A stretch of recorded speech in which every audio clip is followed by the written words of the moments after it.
योगीराम सूरत कुमार, योगीराम सूरत कुमार, योगीराम सूरत कुमार, जय गुरुराया। ओम अन्नामलै वासाय विद्महे वैकुंठ रूपाय धीमहि तन्नो योगी राम सूरत कुमार प्रचोदयात्। எல்லாமல்ல எம்பெருமான் யோகி ராம் சூரத் குமாருடைய பரம கருணையிலே நனைந்திருக்கக்கூடிய மதன்பான பக்தர்களே,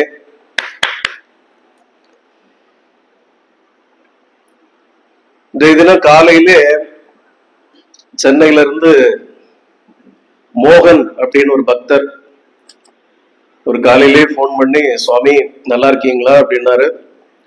நாம எப்போ சொல்ற பதில் தான், நமக்கு என்ன குறை, பகவான் கருணையால் எப்பவுமே சேமமா நல்லா இருக்கோன்னு. சுவாமி ரொம்ப நாளைக்கு முன்னாடி உங்களுக்கு போன் பண்ணியிருந்தேன், ஞாபகம் இருக்கா அப்படின்னாரு. ஆமா, நல்லா ஞாபகம் இருக்கு அப்படின்னேன்.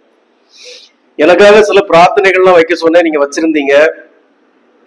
நீங்க சொன்ன மாதிரியே நானும் எல்லா வழக்கங்களையும் கடைபிடிச்சுட்டே வந்தேன். இப்போ nowadays I am very much happy about my life and my family and my profession, everything. சுவாமி ரொம்ப சந்தோஷமா இருக்கேன், ரொம்ப ஹாப்பியா இருக்கேன் அப்படின்னாரு. ரொம்ப சந்தோஷம் மோகன், ரொம்ப சந்தோஷம் அப்படின்னேன். அப்புறம் நிறைய பேசிட்டு, சாமி ஒன்று சொன்னா நீங்க அப்செக்ட் பண்ணக்கூடாது, ஒரு சின்ன தொகை நான் சாமிக்கு அன்பை காணிக்கையா தரணும்னு நினைக்கிறேன், ஏத்துக்கணும் அப்படின்னாரு. அதெல்லாம் ஒண்ணு வேணாம் அப்படின்னு இல்லை அப்படின்ட்டு அவரு ஏதோ ஜிபே பண்ணி விட்டார். சரி சரி, சமாதானமா பண்ணுமா, சமாதானமா உங்ககிட்ட தான். இதே மாதிரி சில பக்தர்களுக்கு நாம சொன்ன அந்த பகவானை பத்தின மகிமைகள் நல்ல ஒன்றும் அவங்களுக்கு நடைமுறையில வாழ்க்கைக்கு உதவுது. திருமதி மீனா அவங்க வந்திருக்காங்க, அவருடைய மகன் சிவா, அவங்க மருமகள், அவங்க வந்திருக்காங்க. எல்லாமல்ல எம்பெருமான் யோகி ராம் சூரத் குமார் இந்த கலியுகத்திலே கண்கண்ட கடவுள். அவரை விட்டா நமக்கு வேற தெய்வம் இல்லை. எல்லாருக்கும் கருணையா அவர் எல்லாரும் வாரி வாரி வழங்குறார். அவருடைய திருப்பாதங்களை பற்றி பிடிச்சுக்கிட்டா போதும், வேற எதையுமே நீங்க பத்தி கவலைப்பட வேண்டியதில்லை. அவர் கருணை ஆண்டவர், கருணை மழை பொழிகிற எல்லாம் அல்ல ஏக பரம்பொருள், அகிலாண்ட கோடி பிரம்மாண்ட நாயகர் எம்பெருமான் யோகி ராம் சூரத் குமார். திருமதி மீனா அவர்களுடைய மகன் மருமகளுக்கு இந்த கணம் முதல் அவருடைய வாழ்க்கையில ஏற்றம் உண்டாகும், எல்லா வளமும் நலமும் உண்டாகும். அவருடைய பிரார்த்தனைகளை பகவான் பலிக்க செய்வார். பகவான் கடைக்கண்ணால் அவர்களை பார்த்து எல்லா வளமும் நலமும் நல்கி அவர்களை மிக விரைவிலே மகிழ்ச்சி கடலிலே அவர் ஆழ்த்துவார். இதுல எந்த மாற்று கருத்தும் இல்லை. இல்லாமல் எப்பெருமான் யோகி ராம் சூரத் குமாருடைய கருணையிலே, கருணை மழையில நனைந்திருக்கக்கூடிய எமது அன்பான பக்தர்களே, ஒவ்வொரு யுகங்களிலும் நமக்கு இந்த பிரபஞ்சம், கடவுள் நம்முடைய கர்ம வினைகளை போக்க, நாம் கேட்கின்ற வரங்களை வாங்க, நம்முடைய பிரார்த்தனைகளை பலிக்க செய்ய, இறைவனை அடைய ஒவ்வொரு விதமான வழிமுறைகளை நமக்கு சாஸ்திரம், சம்பிரதாயம், வேதங்கள் எல்லாம் நமக்கு வகுத்து தந்திருக்கு. ஒவ்வொரு யுகங்களிலும் ஒவ்வொரு மாதிரி. இப்போ இதற்கு முந்தின யுகத்துல எப்படி நாமம் ஜெபிக்கணும், கோவில்கள் கட்டணும், நிறைய கோவில்கள் கட்டணும். அதற்கு முந்தின யுகத்துல இவ்வளவு கோயில்கள் கிடையாது. அதுக்கு அடுத்த யுகத்துல, இப்ப கலியுகத்துக்கு முந்தின யுகத்துலதான் இவ்வளவு பெரிய பெரிய பிரம்மாண்டமான கோவில்கள் நமக்கு அருளினார் எம்பெருமான். அதுக்கு முந்தின யுகத்துல என்ன, நீங்க வேண்டிய வரங்களை வாங்க, இறைவனை அடைய வெறும் சிரமப்படணும். ராமன் என்னெல்லாம் சிரமப்பட்டான், இந்திரன் தன்னுடைய தேவலோக பதவி அடையக்கு என்னெல்லாம் சிரமப்பட்டான். மாபெரும் அஸ்வமேத யாகங்கள் பண்ணுவாங்க. அஸ்வமேத யாகம் பண்றதுங்கிறது இப்ப நீங்க இந்த பிள்ளையார் பிடிக்கிறதுக்கு ஒரு யாகம் பண்ற மாதிரி இல்ல. ஆயிரக்கணக்கில் குதிரைகள், ஆயிரக்கணக்கில் எருமைகள், கோடி லிட்டர்கள் பால், தூய்மையான பால், பசும்பால், பெரிய யாக குண்டம், கிலோமீட்டர் கணக்குல இருக்க யாக குண்டம், நிறைய புரோகிதர்கள், பக்தர்கள், ஜனங்கள், நிறைய தான தர்மங்கள், அது நிறைய கெடாத புனிதம் கெடாத புஷ்பங்கள், புனிதம் கெடாத பழங்கள், பிரசாதங்கள், இதெல்லாம் படைக்கணும். சாத்தியமா இன்னைக்கு 1 லிட்டர் பால் கலப்படலாம் வாங்கிட முடியும்? நம்முடைய நாகராஜா கோயில்ல பெரிய இஷ்யூ ஓடிட்டு இருக்கு. ஒரு சொம்பு பால் 100 ரூபாய்க்கு விற்கிறாங்க, அதுவும் அவ்வளவு தண்ணியா இருக்குன்னு ஒரு பெரிய இஷ்யூ ஓடிட்டு இருக்கு. 1 லிட்டர் பால் கூட நம்மளால கலப்படம் எல்லாம் வாங்க முடியல.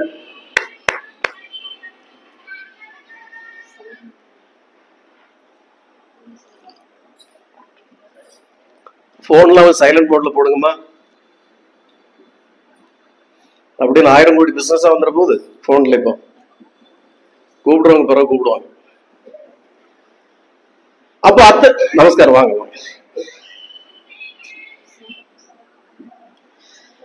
அத்தகைய யாகங்களை இந்த கலியுகத்துல நாம செய்ய முடியாது. ஒரு யுகத்துல அடுத்த யுகத்துல தான் வேண்டிய வரங்களை பெறுவதற்கு மிகப்பெரிய தவம் 14 ஆண்டுகள் 16 ஆண்டுகள் தவம் இருந்து, அந்த தவம் இருந்த பிறகும் இறைவன் வராததுனால ஒரு முனிவர் என்ன பண்ணாரு, பெரிய வேள்வி வளர்த்து அது தன்னுடைய கை கால்களை வெட்டி எறிஞ்சிட்டார். படிச்சிருக்கீங்களா இல்ல புராணத்துல? கடைசி தலையை வெட்ட போற நேரத்துல கடவுள் வந்தார். இன்னைக்கு நீ நினைச்சு பாரு, இன்னைக்கு நம்ம எதை வெட்டுவோம்? நகத்தை வேணா வெட்டுவோம், திருப்பதியில போய் முடிய வேணா வெட்டுவோம் சாமி, வேற ஒண்ணும் வாய்ப்பு இல்லை. அதுலயும் நிறைய பேர் நுனியை மட்டும் வெட்டி போடுறாங்க, அதுக்கு மேல வெட்ட முடியாது, நுனியை மட்டும் வேணா வெட்டி போடுறோம். ஏன்னா இதெல்லாம் வெட்டலாம் திருப்பி வளர்ந்துரும். கைய கால வெட்டி அப்புறம் நாங்க முடமாலிக்கிறதுக்கா வாய்ப்பே இல்லை சாமி, நீங்க சொன்னாலும் நாங்க வெட்ட போறது இல்லை. அப்படி கிடைக்க வேண்டியது எங்களுக்கு கிடைக்காட்டாலும் பரவாயில்ல. என்ன அப்ப ஒவ்வொரு யுகங்கள்ல என்னென்ன சிரமங்கள் அடைந்து தான் வேண்டிய வரங்களை, தனக்கு வேண்டிய பிரார்த்தனைகளை நிறைவேற்றிருக்காங்க ஒவ்வொருத்தவங்களும். நினைச்சு பாருங்க, இதற்கு முந்தின யுகத்துல மிக பிரம்மாண்டமான கோவில்கள்னா அப்படி ஒரு கோயில்கள் இனி கட்ட முடியுமா? தஞ்சை பெரிய கோயிலை கட்டுறதுக்கு எத்தனை வருடங்களாச்சு, எத்தனை தலைமுறைகளா கட்டினாங்க. ஸ்ரீரங்கத்துல இருக்கிற கோவில எத்தனை மன்னர்கள் கட்டினாங்க, எத்தனை ஏக்கர் பரப்பளவில் அது பறந்து விரிஞ்சு இருக்கு. காலங்காலமா அந்த மன்னர்கள் ஒவ்வொரு போர்ஷன் எடுத்து கட்டினாங்க. அப்ப இந்த காலத்துல கலியுகத்துல சாத்தியமா? சாத்தியம் கிடையாது. நம்முடைய கடமை என்ன? இந்த கலியுகத்துல நம்முடைய கடமை என்ன? விமலா, சாப்பிட்டு தூங்குறது சாமி. என்னம்மா, ஆன்லைன்ல ஆர்டர் போடுறதா? பகவான தொண்டு செய்யறது. அதை விட மிகப்பெரிய பணி பகவான் நமக்கு அருளிய ஆலயங்களை பாதுகாப்பது. அதை பாதுகாக்கலன்னா இனி ஒரு வாய்ப்பு இல்லை. இனி கட்டுறதுக்கு ஒரு ராஜராஜ சோழன் வரப்போறது இல்லை. ராஜராஜ சோழனுக்கு கிடைத்ததை விட அதிக வருமானம் இப்ப அரசாங்கத்துக்கு இருக்கு, ஆனா அவங்க கட்ட மாட்டாங்க. எத்தனை கோயில்கள் கட்டப்பட்டிருக்கு, அப்புறம் கட்ட மாட்டாங்க, கட்ட போறதும் இல்லை. ஆனா நாம் இந்த கலியுகத்துல அத்தகைய வரம் பெற்ற அருள் பெற்ற ஆலயங்களை நாம காப்பாற்றணும். அது நமக்கு உண்டான கடமை. அதே போல கலியுக தர்மம் என்ன சொல்லியிருக்கோம்? கலியுக தர்மம் என்ன? ரொம்ப கஷ்டம். கலியுக தர்மம் என்ன? கலியுக தர்மம் என்ன? இம்போசிஷன் போட்டுருவேன் நாளைக்கு, அதை எழுதிட்டு வாங்க. கலியுக தர்மம் நாம ஜபம். கலியுக தர்மம் நாம ஜபம். ஒழுங்கு மரியாதை கேட்கணும், கவனம் இருக்கணும். இல்ல அடுத்த இம்போசிஷன் போட்டுருவேன். கேள்வி கேட்டா மட்டும் பதில் சொல்லி தள்ளி வாங்கிப்போம். இந்த கோயில்கள் இதற்கு முந்தின யுகத்துல எப்படி படைச்சிருக்காங்கன்னா, இந்த உலகத்திலே பணக்கார சாமி எதெல்லாம் எல்லாருக்கும் தெரிஞ்ச திருப்பதி வெங்கடாஜலபதி தான். இன்னொருத்தர் இருக்காரு குபேரன், நம்ம பெருசா வணங்குறது இல்லை. இந்த உலகத்திலே மிகப்பெரிய கோடீஸ்வர கடவுள் ஏழுமலையான். அவர் ஏன் கோடீஸ்வரரா இருக்காரு? 22 மணி நேரம் உழைக்கிறாரு. 2 மணி நேரம் தான் நடை அடைப்பாங்க, அடுத்த உடனே திறந்துருவாங்க. அவருக்கு ரெஸ்டே கிடையாது. அந்த கொசுவட்டி படுத்தீங்க. திருப்பதி ஏழுமலையானுக்கு ராத்திரி 12 மணிக்கு தான் நடை அடைப்பாங்க, விடியகால 3 மணிக்கு உடனே திறந்துருவாங்க. அவரை 12 மணி நடை அடைக்கச்சுல ஃபேன் எல்லாம் வச்சு போர்வை எல்லாம் போய் தூங்க வைப்பாங்க. 3 மணிக்கு அவரை மணி அடிச்சு எழுப்பி ஃபேன் எல்லாம் எடுத்து தூக்கத்தை கலைச்சி திருப்பள்ளி எழுச்சி பாடிடுவாங்க. அவர் எழுப்புறதுக்கே ஒரு பாட்டு. அவர் பெரிய பணக்காரர் தான், உழைப்பாளி. சும்மா உட்கார்ந்து படுத்து தூங்கிட்டு ஒருத்தர் கோடீஸ்வரரா இருக்காரு. அவர் யாரு? 24 மணி நேரம் படுத்து தூங்கிட்டு இருக்காரு. இந்த உலகத்துல நல்ல வருமானம் எது தெரியுமா? என்ன வருமானம்? டெய்லி வேலைக்கு போய் சம்பாதிக்கிறது இல்லை மாப்பிள்ள மாதிரி. படுத்திருந்தாலும் வீட்டுல தூங்கிட்டு இருந்தாலும் ஃபாரின்ல ஓய்வெடுத்தாலும் மழை பெய்தாலும் வெயில் அடிச்சாலும் வருமானம் வந்துகிட்டே இருக்கணும். அதுக்கு என்ன பண்ணணும்? 10 கடையை கட்டி வாடகை விடணும், 10 வீட்டை கட்டி வாடகை விடணும், பேசாம படுத்துக்கணும், வருமானம் வந்துகிட்டே இருக்கும். படுத்துக்கிட்டே ஒரு கடவுள் கோடீஸ்வரர் இருக்காரு. அவர் யாரு? திருவனந்தபுரம் பத்மநாப சுவாமிகள் மிகப்பெரிய கோடீஸ்வரர். அவர் படுத்தே கிடக்கிறார், சயன கோலத்திலே இருக்கிறார்.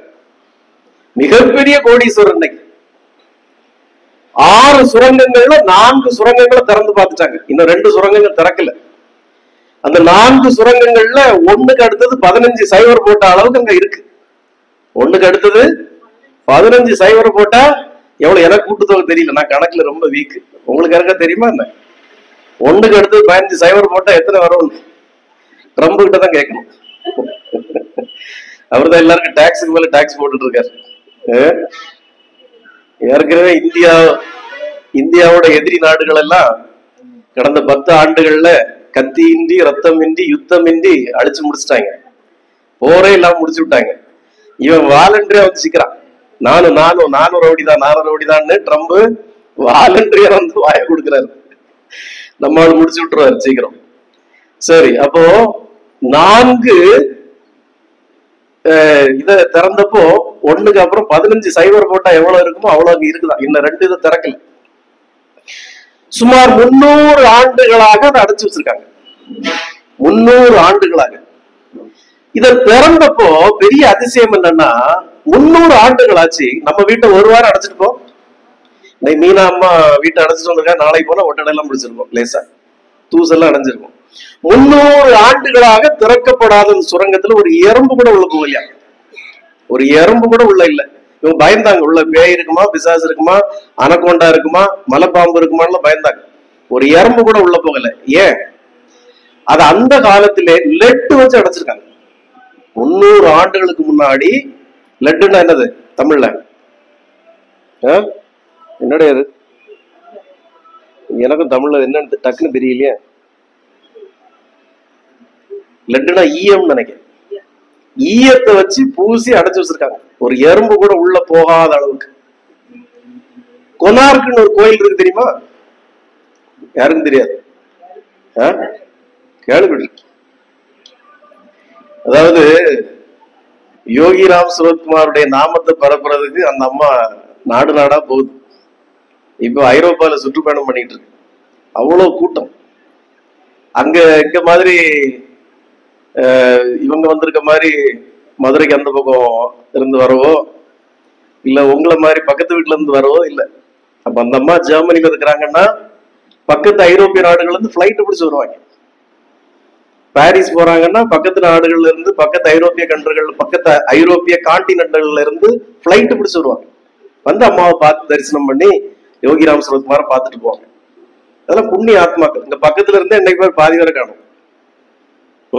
பக்கத்துல இருந்துகிட்டு வர்றதுக்கு முடியல நமக்கு. அப்போ இதெல்லாம் ஒரு பிராப்தம் வேணும். கொனார்க்குன்னா யாருக்கும் தெரியல. சூரியனார் கடவுள், சூரியனார் ஆலயம் கொனார்க். அந்த ஆலயத்தினுடைய கோபுரம் வந்து மேக்னட்டிக் பவர்ல நிப்பாட்டி விட்டுருக்காங்க. எப்படி? மேக்னட்டிக் காந்த அழுத்தத்துல அதை நிப்பாட்டி விட்டுருக்கு. நம்ம தஞ்சை பெரிய கோயில் எப்படி? எத்தனை டன் கல்லு மேல இருக்கு? ஒரே கல்லு எத்தனை டன் கல் மேல இருக்கு? அந்த கல்லை எப்படி மேல கொண்டு போயிருப்பாங்க? அதாவது ஒரு 5000 ஆண்டுகளுக்கு முன்னாடி, 3000 ஆண்டுகளுக்கு முன்னாடி ஏதோ ஒரு மிகப்பெரிய விஞ்ஞானம் இங்க இருந்திருக்கு. ஏதோ ஒரு மிகப்பெரிய சயின்ஸ், மேக்ஸ் எல்லாமே இங்க இருந்திருக்கு. அதை அந்நிய படையெடுப்புகள் அழிச்சிச்சு. எல்லாம் போட்டு அவனு வந்தோடனே கொளுத்துறதான வேலை. எதெல்லாம் இருக்கும் அதெல்லாம் கொளுத்துறதுதான் வேலை அவங்களுக்கு. நம்ம கிட்ட அணு ஆயுத ரகசியங்கள் இருந்திருக்கு. மகாபாரதத்திலே அணு ஆயுதம் யூஸ் பண்ணிருக்காங்களே. மகாபாரதத்துல நம்ம கிட்ட அணு ஆயுத ரகசியம் இருந்திருக்கு. மிகப்பெரிய கன்ஸ்ட்ரக்ஷன், அதுக்குள்ள ரகசியங்கள் நம்மகிட்ட இருந்திருக்கு. எல்லாமே இருந்திருக்கு. இந்த 1000 ஆண்டுகள் அடிமைத்தனத்துல நம்ம கிட்ட இருந்து எல்லாம் புடுங்கப்பட்டு நமக்கு எதுவும் சொல்லி கொடுக்காம அவங்க எடுத்துட்டு போயிட்டாங்க. அதனாலதான் ஆட்டம் பத்தின ரகசியத்தை பத்தி வெள்ளக்காரன் பேசுறான். பிளைட் பத்தின ரகசியத்தை, விமானத்தை பத்தின ரகசியத்தை அவன் சொல்றான். இல்ல நாங்க இந்தியால இருந்தா எங்களுக்கு இந்த ரகசியம் கிடைச்சது. அப்ப எல்லாமே இந்த பாரத தேசத்துல எல்லாமே அன்னைக்கு இருந்திருக்கு.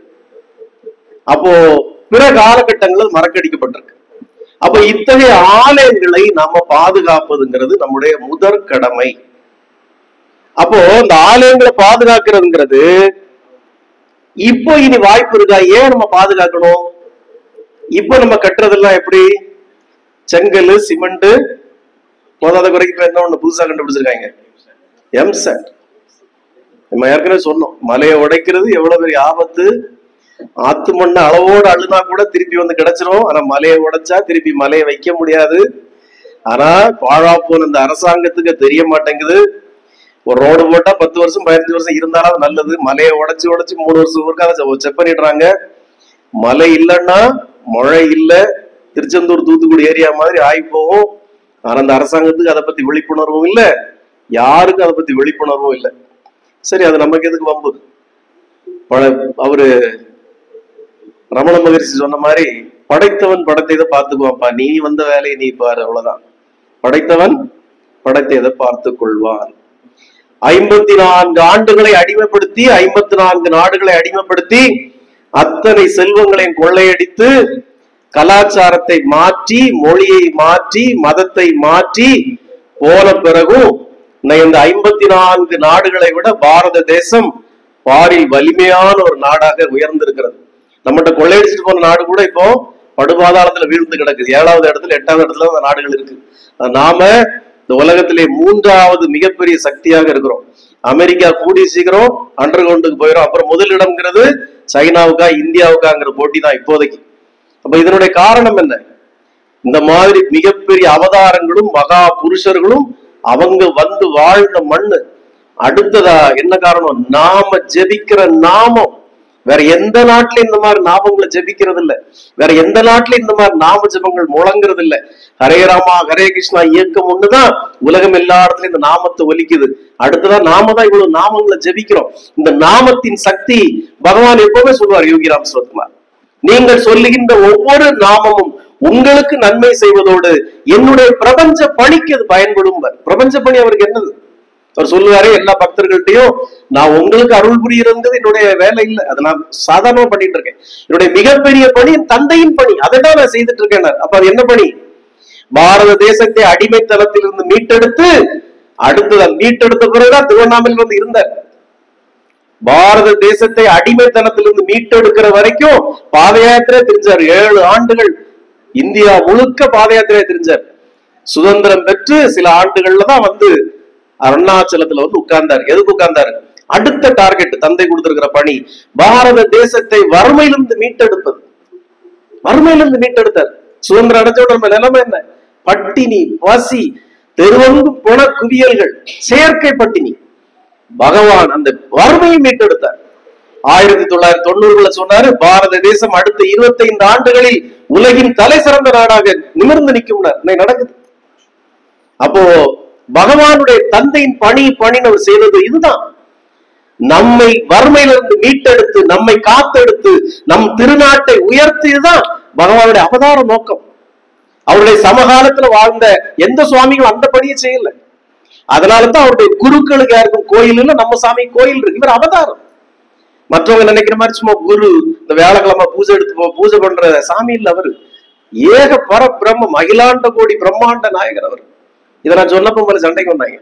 அவர் இப்ப ஆமா பகவான் கூட இருந்தவர் இப்ப 80 வயசுல ஒரு இடத்துல போய் புலம்புறாரு, நாங்க சுவாமி கிட்ட எல்லாத்தையும் அனுபவிச்சோம், ஆனா அவருக்குள்ள இருந்த அந்த தெய்வீக தன்மையை நாங்க உணர மறந்துட்டோம். அடங்கொய்யால அதைத்தான் நாங்க உணர்ந்துட்டு உட்கார்ந்துருக்கோம்.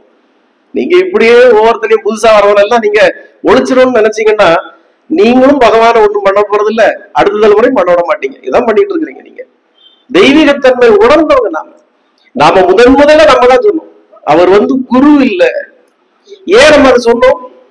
பகவானுடைய பழைய பக்தர்கள் எல்லாம் என்கிட்ட பேசியிருக்காங்க, ஐயா நாங்க அப்பெல்லாம் 10 பிரச்சனையோட திருவண்ணாமலைக்கு போவோம், சாமியை பார்ப்போம், திருப்பி வர்றதுக்குள்ள 10 பிரச்சனையும் தீர்த்துருவாரு. இப்ப சாமி இல்லையே, சாமி எங்க போனாரு? ஏதோ முன்னால திருவண்ணாமலையில ஒரு பேங்க் மேனேஜர் இருந்தாரு, அப்பப்ப நாங்க போவோம், லோன் போட்டு கொடுப்பாரு. இப்ப ஒரு டிரான்ஸ்பர் ஆகி வேற ஊருக்கு போயிட்டாரு. இந்த எண்ணம் தான் அந்த பாவி ஜனங்கள்ட்ட இருக்கு. அதனாலதான் அந்த ஒரு குறிப்பிட்ட 3 ஊர்கள்ல உள்ளவன் வறுமையின் பிடியில இருக்கிறான். இப்ப எல்லாம் அழிஞ்சு பிசினஸ் எல்லாம் போய் வறுமையில இருக்கிறான். இப்ப அடுத்த குறிச்சியை தேடி போயாச்சு அவங்க. அடுத்த குறிச்சி தேடிப்பா, அந்த குறிச்சி போயிட்டாரு, இந்த குறிச்சி பிடிச்சாதான் கிடைக்குமா? அவர் தந்தூர் போயிட்டாரு, இப்ப அடுத்து இவரை பிடிச்சாதான் கிடைக்குமா? குறிச்சி வாங்க, குறிச்சி எங்க வீட்டுல வந்து தங்குங்க. அவரு அடுத்த குறிச்சியை பிடிச்சாச்சு. என்ன கொடுமை!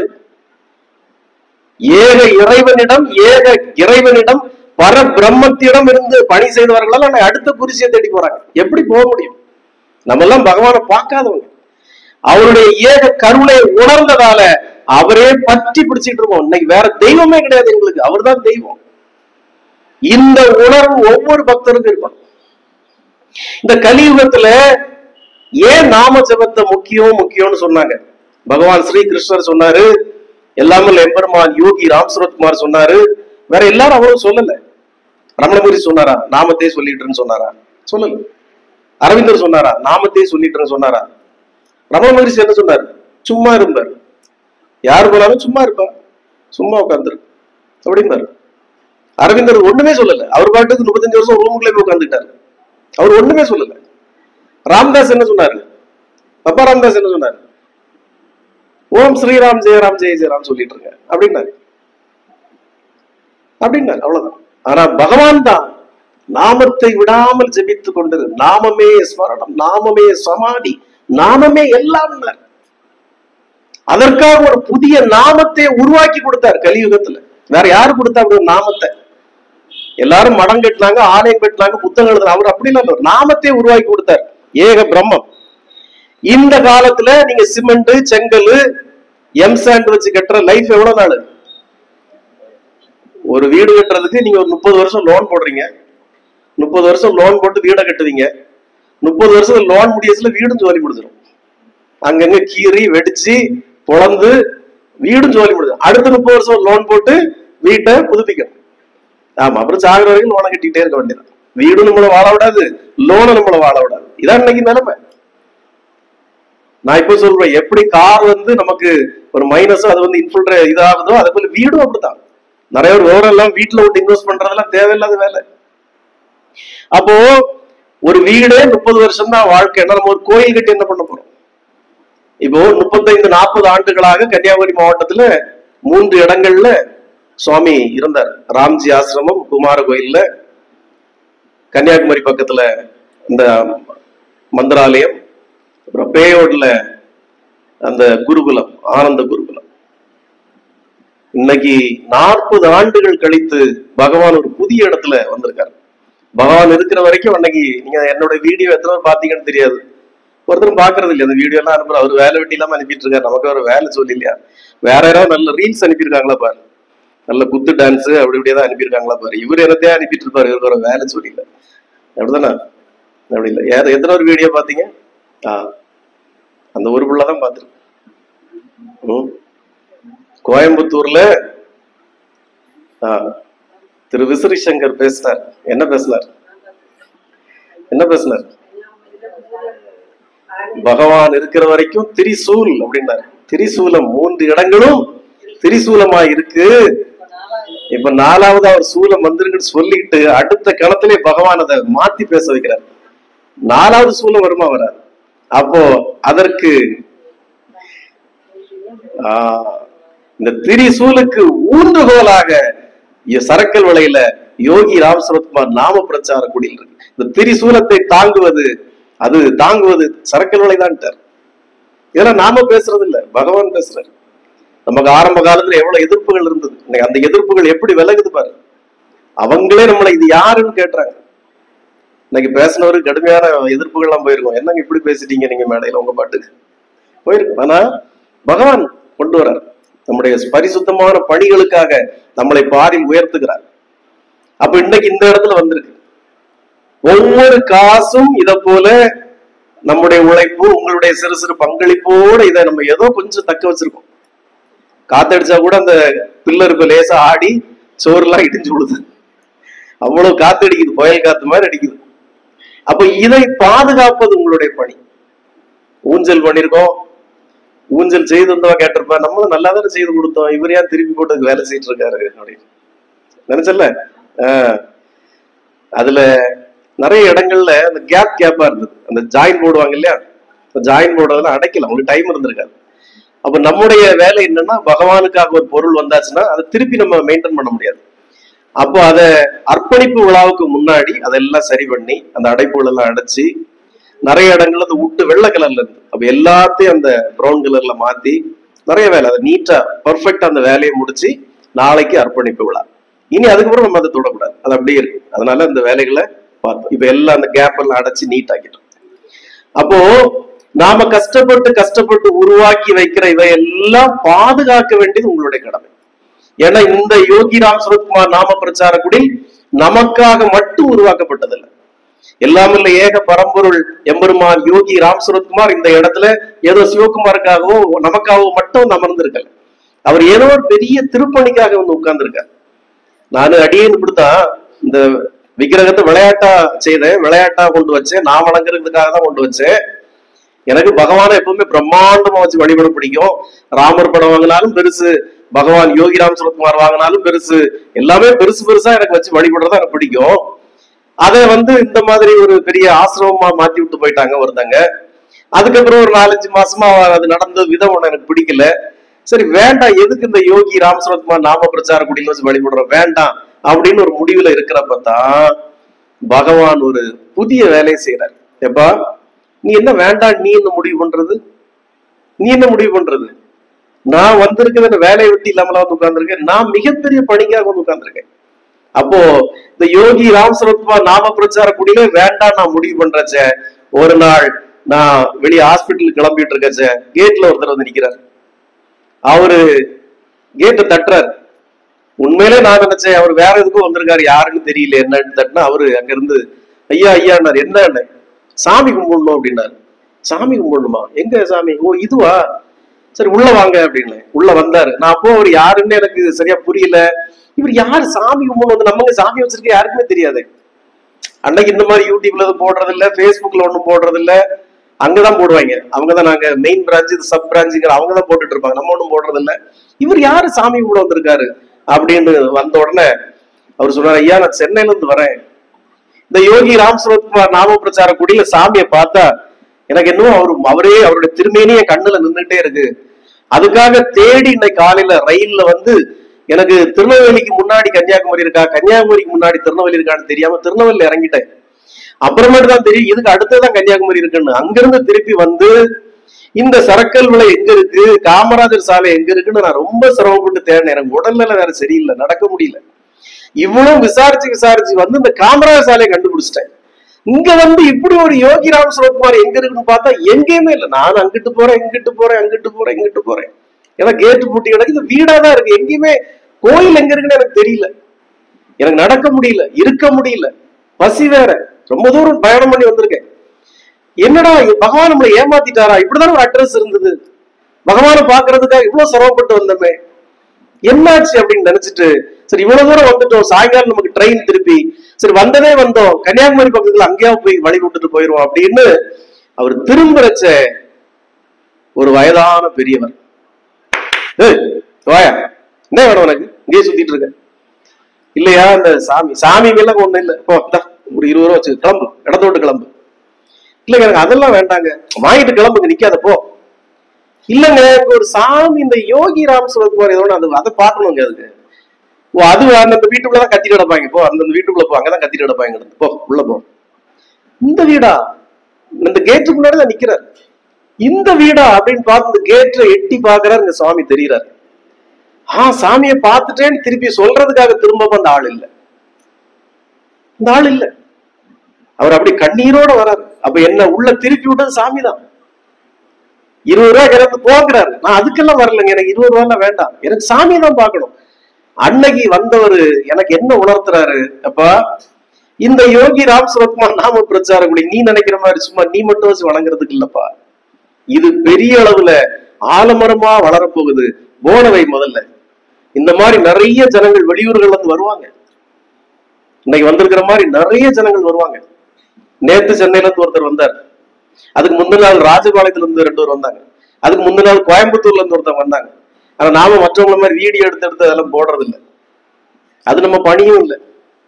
அப்போ தினமும் வெளியூர்கள் வந்து இப்ப வரக்கூடிய பக்தர்கள் தான் அதிகம். பகவான் அன்னைக்கு வச்சாரு, வைக்க சொன்னார் போர்டு, அந்த போர்டு அவரே வர வச்சு திறக்க வச்சோம், நீங்க வந்து திறங்க, ஏன்னா உங்களாலதான் இது வந்தது.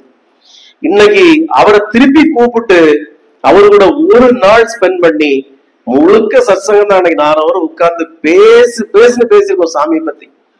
அவர் எனக்கு ஒரு பெரிய மெசேஜ், சுவாமி உங்களை பாக்குறதுக்கு அவங்கவுங்க தவம் இருக்கிறாங்க. இன்னைக்கு கூட அந்த சென்னையில உள்ள மோகன் சொன்னார், சாமி எனக்கு வாழ்க்கையில ஒரே ஒரு லட்சியம் தான், இப்ப உங்களை எனக்கு ஒரு நாள் பாத்துறணும். அது ஒண்ணுதான் எனக்கு பகவான் ஒரே பிரார்த்தனை, உங்களை எப்படியாவது ஒரு நாள் பாத்துறணும். அப்ப அந்த பக்தர் சொல்றாரு, 1000 பேர் உங்க இதுக்காக தவம் இருக்கிறப்போ எனக்கு அந்த பாக்கியம் கிடையாது. ஒரு நாள் முழுக்க நீங்க 1 மணி நேரம் சத்சங்கம் பேச மாட்டீங்களா? சனிக்கிழமை ஆனாலே எனக்கு இன்னைக்கு சத்சங்கம் வரும். நான் மெட்ரோ ட்ரெயின்ல போறப்ப ஃபுல்லா உங்கதான் திருப்பி கேட்டே போவேன். எவ்வளவு நேரம் சத்சங்கம் பண்றாங்க. ஆனா உங்க இது சாதாரண ஜனங்களுக்கும் புரியுற அளவுல, உங்க பேச்சு வழக்கெல்லாம் சாதாரண ஜனங்களுக்கும் புரியுற அளவுல எல்லாரும் சத்சங்கம் பண்றாங்க. சமஸ்கிருதத்தை பேசுவாங்க, புரியாத பாஷையில பேசுவாங்க, புரியாத பாடல்களை பாடுவாங்க, ஒன்னும் புரியாதவங்க பேசுறது. ஆனா நீங்க பேசுறது எளிமையா இருக்கு, எளிதா இருக்கு. சனிக்கிழமை நீங்க போடலன்னா எங்களுக்கு அவ்வளவு சங்கடம். அப்படின்னவரு ஒரு நாள் முழுக்க உங்க சத்சங்கத்தை கேட்கறதுக்கு எனக்கு பாக்கியம் கிடைச்சது, இறைவனுக்கு நன்றி அப்படின்னு போனார். அப்போ இந்த யோகிராம் சுரத்குமார் நாம பிரச்சார குடில் நமக்காக இல்ல, நம்ம கட்டுப்பாட்டுல அது இல்ல, அவர் பாட்டுக்கு நடத்திட்டு இருக்கிறாரு. அவர் பாட்டுக்கு என்ன நடக்குதோ நடக்குது. இந்த ஊஞ்சலை பார்த்த உடனே நம்ம வீட்டுல வேலை செய்யற அந்த அக்கா சொல்றாங்க, அம்மா 14 வருஷத்துக்கு இந்த ஊஞ்சலை தான்மா நான் பார்த்தேன் கனவுல. இந்த ஊஞ்சல தான் அந்த வீட்டுக்குள்ள படுத்திருந்தார், இதே மாதிரி ஊஞ்சல்ல தான் படுத்திருந்தார். இந்த வீட்டை நான் சுத்தம் பண்ணிட்டேம்மா, இன்னும் கொஞ்சம் தான் சுத்தம் பண்ண வேண்டியிருக்குன்னு என்கிட்ட சொன்னார். அப்போ இந்த சிவகுமார் அவர் திடீர்னு தேர்ந்தெடுக்கல, பல ஆண்டுகளாக அவர் இந்த வீட்டுல இருந்து அதற்கான பணியை கொஞ்சம் கொஞ்சமா செய்து, ஆடாதவரை எல்லாம் ஆட்டு வைப்பார், பாடாதவரை எல்லாம் பாட்டு வைப்பார்னு, நீ ஆடு ஆடு அத்தனை ஆட்டத்தை ஆடு. ஃபாரின் போறியா அப்போ, அங்க போறியா அப்போ, இங்க போறியா அப்போ, எவ்வளவு எத்தனை ரூபாய்க்கு ஸ்காட்ச் குடிக்கிற, 25,000 ரூபாய் ஸ்காட்சா குடிக்கிற, குடி நிறைய குடி. அப்புறம் இன்னும் என்ன வேணும், தலையில இருந்து வால் வரைக்கும் சாப்பிடணுமா, எல்லாம் சாப்பிடு. ஆடாதவரை எல்லாம் ஆட விட்டு கடைசியில அடக்கி ஒடுக்கி இப்படி உட்கார வச்சிருக்காரு.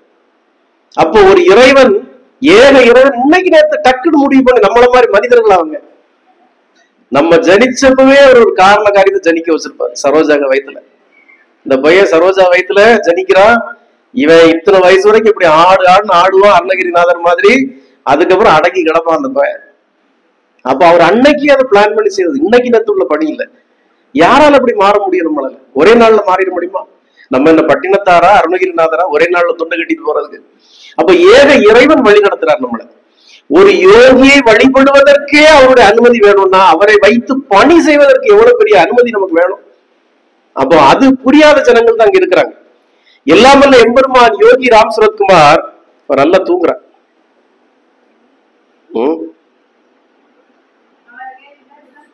சரி தூங்கட்டு. அவ தூங்கினாலும் அவருடைய ஆன்மா கேட்டுட்டு இருக்கும். இந்த கலியுகத்துல நீங்க நல்லா புரிஞ்சுக்கணும், பகவான் வேற இல்ல, நாமம் வேற இல்ல. பகவான் வேற இல்ல, நாமம் வேற இல்ல. பகவானும் நாமம் ஒண்ணுதான். ஆனா பகவான் உயர்ந்தவரா அவருடைய நாமம் உயர்ந்ததான்னு கேட்டா நாமம் தான் உயர்ந்தது. நாமம் தான் உயர்ந்தது. ஏன் பகவானுடைய நாமம் உயர்ந்தது? பல சத்சங்கங்கள் நம்ம பேசியிருக்கோம். திரௌபதி ஏன் நாமம் உயர்ந்தது நம்ம சொல்றோம்னா, நீ ஒண்ணு புரிஞ்சுக்க, நீ நான் கோயிலுக்கு தான் போவேன். பலர் அப்படிப்பட்ட ஆட்கள் இருக்கு, நான் கோயிலுக்கு தான் சாமி, எனக்கு அதுதான் கோயிலுக்கு போனா சாமி எனக்கு நிம்மதி. நான் அந்த கோயிலுக்கு போவேன், இந்த கோயிலுக்கு போவேன், கும்பகோணத்துக்கு போவேன், குலசேரத்துக்கு போவேன், கோயில்பட்டிக்கு போவேன், அங்க போவேன், எனக்கு கோயிலுக்கு போனதான் சாமி நிம்மதி. நீ கோயில் நினைக்கிறச்ச ஒன்னு அங்க இழுக்கும், அது சிலையை கும்பிடுறதுக்கு ஒண்ணு இழுக்கும். நீ நாமம்னு விடாம பிடிக்கிறப்ப தெய்வம் இங்க வரும். நீ அங்க இழுத்துட்டு போறதுக்கு போக போறியா, இல்ல தெய்வத்தை நீ இருக்கிற இடத்துல வர வைக்க போறியா? எது உயர்ந்தது சொல்லு? நீ கோயில் அலைகிறது வரைக்கும் ஒன்னு அங்க இழுத்துக்கிட்டு இருக்க, நீ இங்க வாமா, வர்றீன்னா வா, இல்ல போ. ஆனா நாமத்தை விடாமல் ஜபிக்கும் போது தெய்வம் உன்னை தேடி வரும். அதுதான் நாமத்தின் மகிமை. அப்போ அந்த நாமம் ஏன் வலிமை வாய்ந்தது? இறைவனை விட உயர்ந்தது நாமம் ஏன் சொல்றோம்? திரௌபதிக்கு சிக்கல் வந்துருச்சு. என்ன சிக்கல்? மாபெரும் சபையில புடவை புடுங்குறான். சாதாரண புடுங்கல்ல, மாபெரும் சபையில துரோணாச்சாரியார் இருக்கிறாரு, பீஷ்மர் இருக்கிறாரு, 101 அண்ணன் தம்பி இருக்கிறாங்க, தர்மர் இருக்கிறாரு, வீமன், எல்லாரும் இருக்கிறாங்க. அங்க புடவை புடுங்குறான். ஒரு பெண்ணுக்கு எவ்வளவு பெரிய அவமரியாதை! அந்த நேரத்துல கும்பகோணம் கோயில்ல போய் வழிபடுறதுக்கு அவளுக்கு டைம் இல்ல. இல்ல ஒரு பூஜை பண்ணிட்டு வந்துடுறேன், அது பிறகு புரிஞ்சுக்கப்பா அப்படி சொல்றதுக்கு டைம் இல்ல. இல்ல நான் ஒரு இது இந்த இத மந்திரத்தை ஒன்று பாடிட்டு வந்துடுறப்பா அப்படிங்கிறதுக்கு அவளுக்கு டைம் இல்ல. எந்த தெய்வத்தையும் அவளுக்கு போய் வழிபடுறதுக்கான கணம் பொழுது கூட அவளுக்கு அங்க இல்லை. ஒரே ஒரு யுக்தி, கிருஷ்ணா, அதுக்குத்தான் அவளுக்கு டைம் இருக்கு. கிருஷ்ணான்னு கூப்பிட்டதும் கிருஷ்ணன் வந்தார். அதுதான் நம்ம சொல்றோம், இந்த ஜனங்களுக்கு புரிய மாட்டேங்குது. நீங்க கோவில் கோயிலா போனதுடைய பலன் தான் பகவான் உங்களை இங்க வந்து உட்கார வச்சிருக்காரு. அப்ப இனி நம்ம சும்மா அலைய வேண்டிய அவசியம் இல்லை, அடங்கணும். நம்ம இனி அடங்கி ஒடுங்கி ஒரு இடத்துல இருக்கணும். ஏன் அடங்கி ஒடுங்கி ஒரு இடத்துல இருக்கணும் நான் சொல்றேன்? ஏன் சொல்றேன்? இப்ப நிறைய பேர் கம்ப்ளைண்ட் பண்ண, சாமி எவ்வளவோ நாம சொல்றேன் சாமி, ஒண்ணும் வேலைக்கு ஆக மாட்டேங்குது, ஒண்ணும் வேலைக்கு ஆக மாட்டேங்குது. ஏன் வேலைக்கு ஆக மாட்டேங்குது? ஏன் வேலைக்கு ஆக மாட்டேங்குது? நிறைய பேர் எனக்கு போன் பண்ற, அடியனுக்கு அப்பவும் போன் வருது, சாமியை நீங்க சொன்ன மாதிரி நாமும் சொல்றேன், நீங்க சொன்ன மாதிரி நாமும் சொல்றேன், ஒரு கதை நடக்க மாட்டேங்குது, ஒண்ணும் நடக்க மாட்டேங்குது. மீனம்மா கிட்ட கூட அந்த மாதிரி கம்ப்ளைண்ட் இருக்கு, சாமி நிறைய கம்ப்ளைண்ட், என்ன இவ்வளவு சாமி. திருவண்ணாமலைக்கு போறேன், அந்த அந்த நம்ம போன மாதிரி என்ன ஊரு, அந்த திண்டுக்கல் அவங்க கூட நான் திருவண்ணாமலைக்கு போற சாமி, ஏன் எனக்கு ஒண்ணுமே நடக்க மாட்டேங்குது சாமி? ஏன் நடக்க மாட்டேங்குது? ஏன் நடக்க மாட்டேங்குது? பகவான் சொல்லியிருக்காரு, ஒரு நாமத்தை நீ அறிந்தோ அறியாமலோ சொன்னால் கூட அதற்கான பலன் உண்டுங்கிறார், இல்லைன்னு கிடையாது.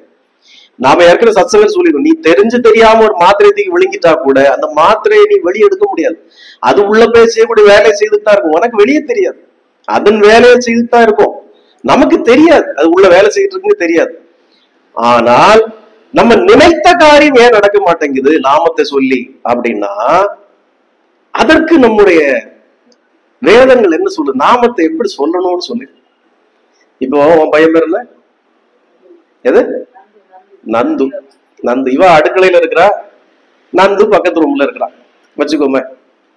இவ அடுக்கலையில இருக்கிறா, இவ பையன் நந்து லா காலேஜ் ஸ்டூடெண்ட், அட்வொகேட்டுக்கு படிக்கிற பையன் பக்கத்து ரூம்ல இருக்கிறான். இவ வந்து நந்துங்க வா, இந்த கடுகு டப்பா எங்க வச்சுங்க காணலையே, நந்துங்க வா, இந்த வெந்தய டப்பாவை எங்க வச்சேன் காணலையே, நந்துங்க வா, இந்த உப்பு டப்பாவை எங்க வச்சேன் காணலையே அப்படி சொன்னா நந்து கேக்குமா? கேக்குமா? நந்து கூப்பிடணும்னா நந்து இங்க வா அப்படி கூப்பிடணும். உன்னுடைய நாமத்துல பகவானே அதிரணும். உன்னுடைய மனம் ஒடுங்கி நந்து இங்க வா கூப்பிடுறல்ல, நீ கூப்பிடுறல, நந்து அங்க என்ன பண்ணிட்டு இருக்க, சீக்கிரம் வா கூப்பிடுறல்ல, அந்த ஒரு முனைப்பு அதுல இருக்கணும். நாம ஏற்கனவே சொல்லியிருக்கோம், நீ உன்னுடைய பிரார்த்தனை பலிக்கணும்னா, உன்னுடைய சிக்கல்கள் இருந்து வெளியே வரணும்னா எப்படி உழைக்கணும்னு சொல்லியிருக்கோம். எப்படி உழைக்கணும்னு சொல்லியிருக்கோம்?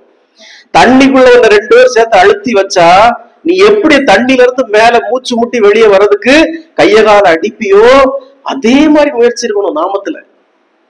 நீங்க கடவுள் வந்து பகவான் வந்து சப்ஸ்டியூட்டா எதுக்கு நாமத்தை தந்திருக்காரு? எதுக்கு சப்ஸ்டியூட்டா தந்திருக்காரு?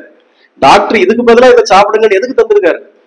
சில பிள்ளை ஊசி போடுறது ஆளும், ஐயா டாக்டர் ஊசி போட்டுறாதீங்க, எனக்கு ஊசி வேண்டாம். சரி ஊசி வேண்டாம், அதுக்கு பதிலாக மாத்திரையை சாப்பிடு. வலி இல்லாம ஒரு மாத்திரை தந்திருக்காரு, அந்த ஊசிக்கு பதிலா ஒரு மாத்திரை தந்திருக்காரு. அந்த ஊசி வலிக்கும், அதனால அதுக்கு பதிலாக ஒரு மாத்திரை தந்திருக்கிறார். உங்களுக்கு நாமத்தை எதுக்கு பதிலாக தந்திருக்கிறாரு? எது பதிலாக தந்திருக்கிறாரு? 1000 அஸ்வமேதம் யாகம் செய்யறதுக்கு பதிலாக அந்த நாமத்தை தந்திருக்கிறார். 14 ஆண்டுகள் குடும்பத்தை குட்டியெல்லாம் விட்டுட்டு கானகத்துல போய் தவம் இருக்கிறதுக்கு பதிலாக அந்த நாமத்தை தந்திருக்கிறார். அப்படி தவம் இருந்தும் எனக்கு கடவுள் வரலையேன்னு யாக கோமகுண்டத்தை வளர்த்த கைய கால வெட்டி போடுறதுக்கு பதிலா உனக்கு நாமத்தை தந்திருக்கிறார். அப்ப நீ நாமத்தை கடுகு டப்பா கூட தேடுறச்சு, வெந்தய டப்பா கூட தேடுறச்சு எல்லாம் நான் நாமத்தை சொன்னேன் எனக்கு கேட்கல, சாமி வரலன்னா எப்படி வருவாரு? வாய்ப்பு இல்லை. அதனாலதான் நான் சொல்லுவேன், நீங்க எப்போ பகவான் யோகிராம் சுரத்குமாரை அறிந்து கொண்டீர்களோ, எப்போது நாமத்தின் மகிமையை புரிந்து கொண்டீர்களோ, எப்போது அந்த நாமம் உங்களுக்கு அருளப்பட்டு விட்டதோ, பிறகு நீங்க கொஞ்சம் கொஞ்சமா தொடர்புகளை குறைக்கணும். அன்வான்ட் திங்ஸ் நமக்கு தேவையில்லை, அன்வான்ட் டாக், அன்வான்ட் நியூஸ் நமக்கு தேவையில்லை. பேசாம இருக்கணும். கிடைக்கிற நேரமெல்லாம் ஜெபம் பண்ணணும். அந்த ஜெபத்துல நாமும் பகவானும் மட்டும்தான் இருக்கணும். கிடைக்கிற நேரமெல்லாம் பகவானே பகவானே, குறையொன்றும் இல்லை பகவானே, ஒன்னும் இல்லை. ஆனா ஆனா இப்படி சொல்றப்ப இங்க கொஞ்சம் கண்ணீர் வரணும். நான் ஒன்னும் கேட்கலப்பா, நான் ஒன்னும் கேட்கல, ஆனா ஆனா உனக்கு தெரியும் நான் ஒன்னும் கேட்கல. உன் நாமத்தை விட்டா எனக்கு வேற என்ன இருக்கு? வேற யார் இருக்கா? அவருடைய திருப்பாதங்களை விட்டா எனக்கு வேற என்ன கதி இருக்கு சொல்லு? இதுக்கு மேல யார் இருக்கா? நீதான் இந்த பிரபஞ்சத்தை படைச்சவனே, நீதான் என்ன படைச்சவனே, நீதான் என் பிள்ளைகளை படைச்சவனே. நீ அருளாட்டா எனக்கு வேற யார் அருள்வா? யார் அருள முடியும் என்கிற பிரார்த்தனை பகவானுக்கும் உனக்கும் நடுவே ஒலித்து கொண்டே இருக்கணும். நாம ஏதோ எனக்கு நேரம் கிடைக்கிறப்ப நம்ம சொல்றோங்கிற மாதிரி இருக்கக்கூடாது. இந்த நாமம் 1000 ஹோமங்களுக்கு சமம், 1000 வருடம் தவங்களுக்கு சமம். அப்ப இந்த நாமத்தின் மீதான நம்பிக்கை, நாமத்தின் மீதான உச்சரிப்பு எப்படி இருக்கணுங்கிறத நீங்க நல்லா புரிஞ்சுக்கணும். அதுதான் நாமத்தின் பலன். நாமம் நிச்சயமாக உங்களை கைவிடாது. ஏன் கைவிடாது? கைவிட்டதா சரித்திரம் இல்லையே இது வரைக்கும். கைவிட்டதாக சரித்திரமோ பூகோளமோ எதுவுமே இல்லையே. திரௌபதி கிருஷ்ணான்னு கூப்பிட்டா வந்தார். பிரகலாதன் நமோ நாராயணான்னு கூப்பிட்டா வந்தார்.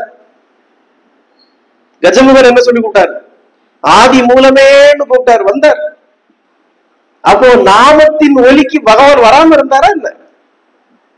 யாகத்துக்கு வராம இருந்திருக்காரு, 14 நாட்கள் தவத்துக்கு வராம இருந்திருக்கிறாரு, கையகால வெட்டி போட்டப்ப கூட வராம இருந்திருக்கிறாரு.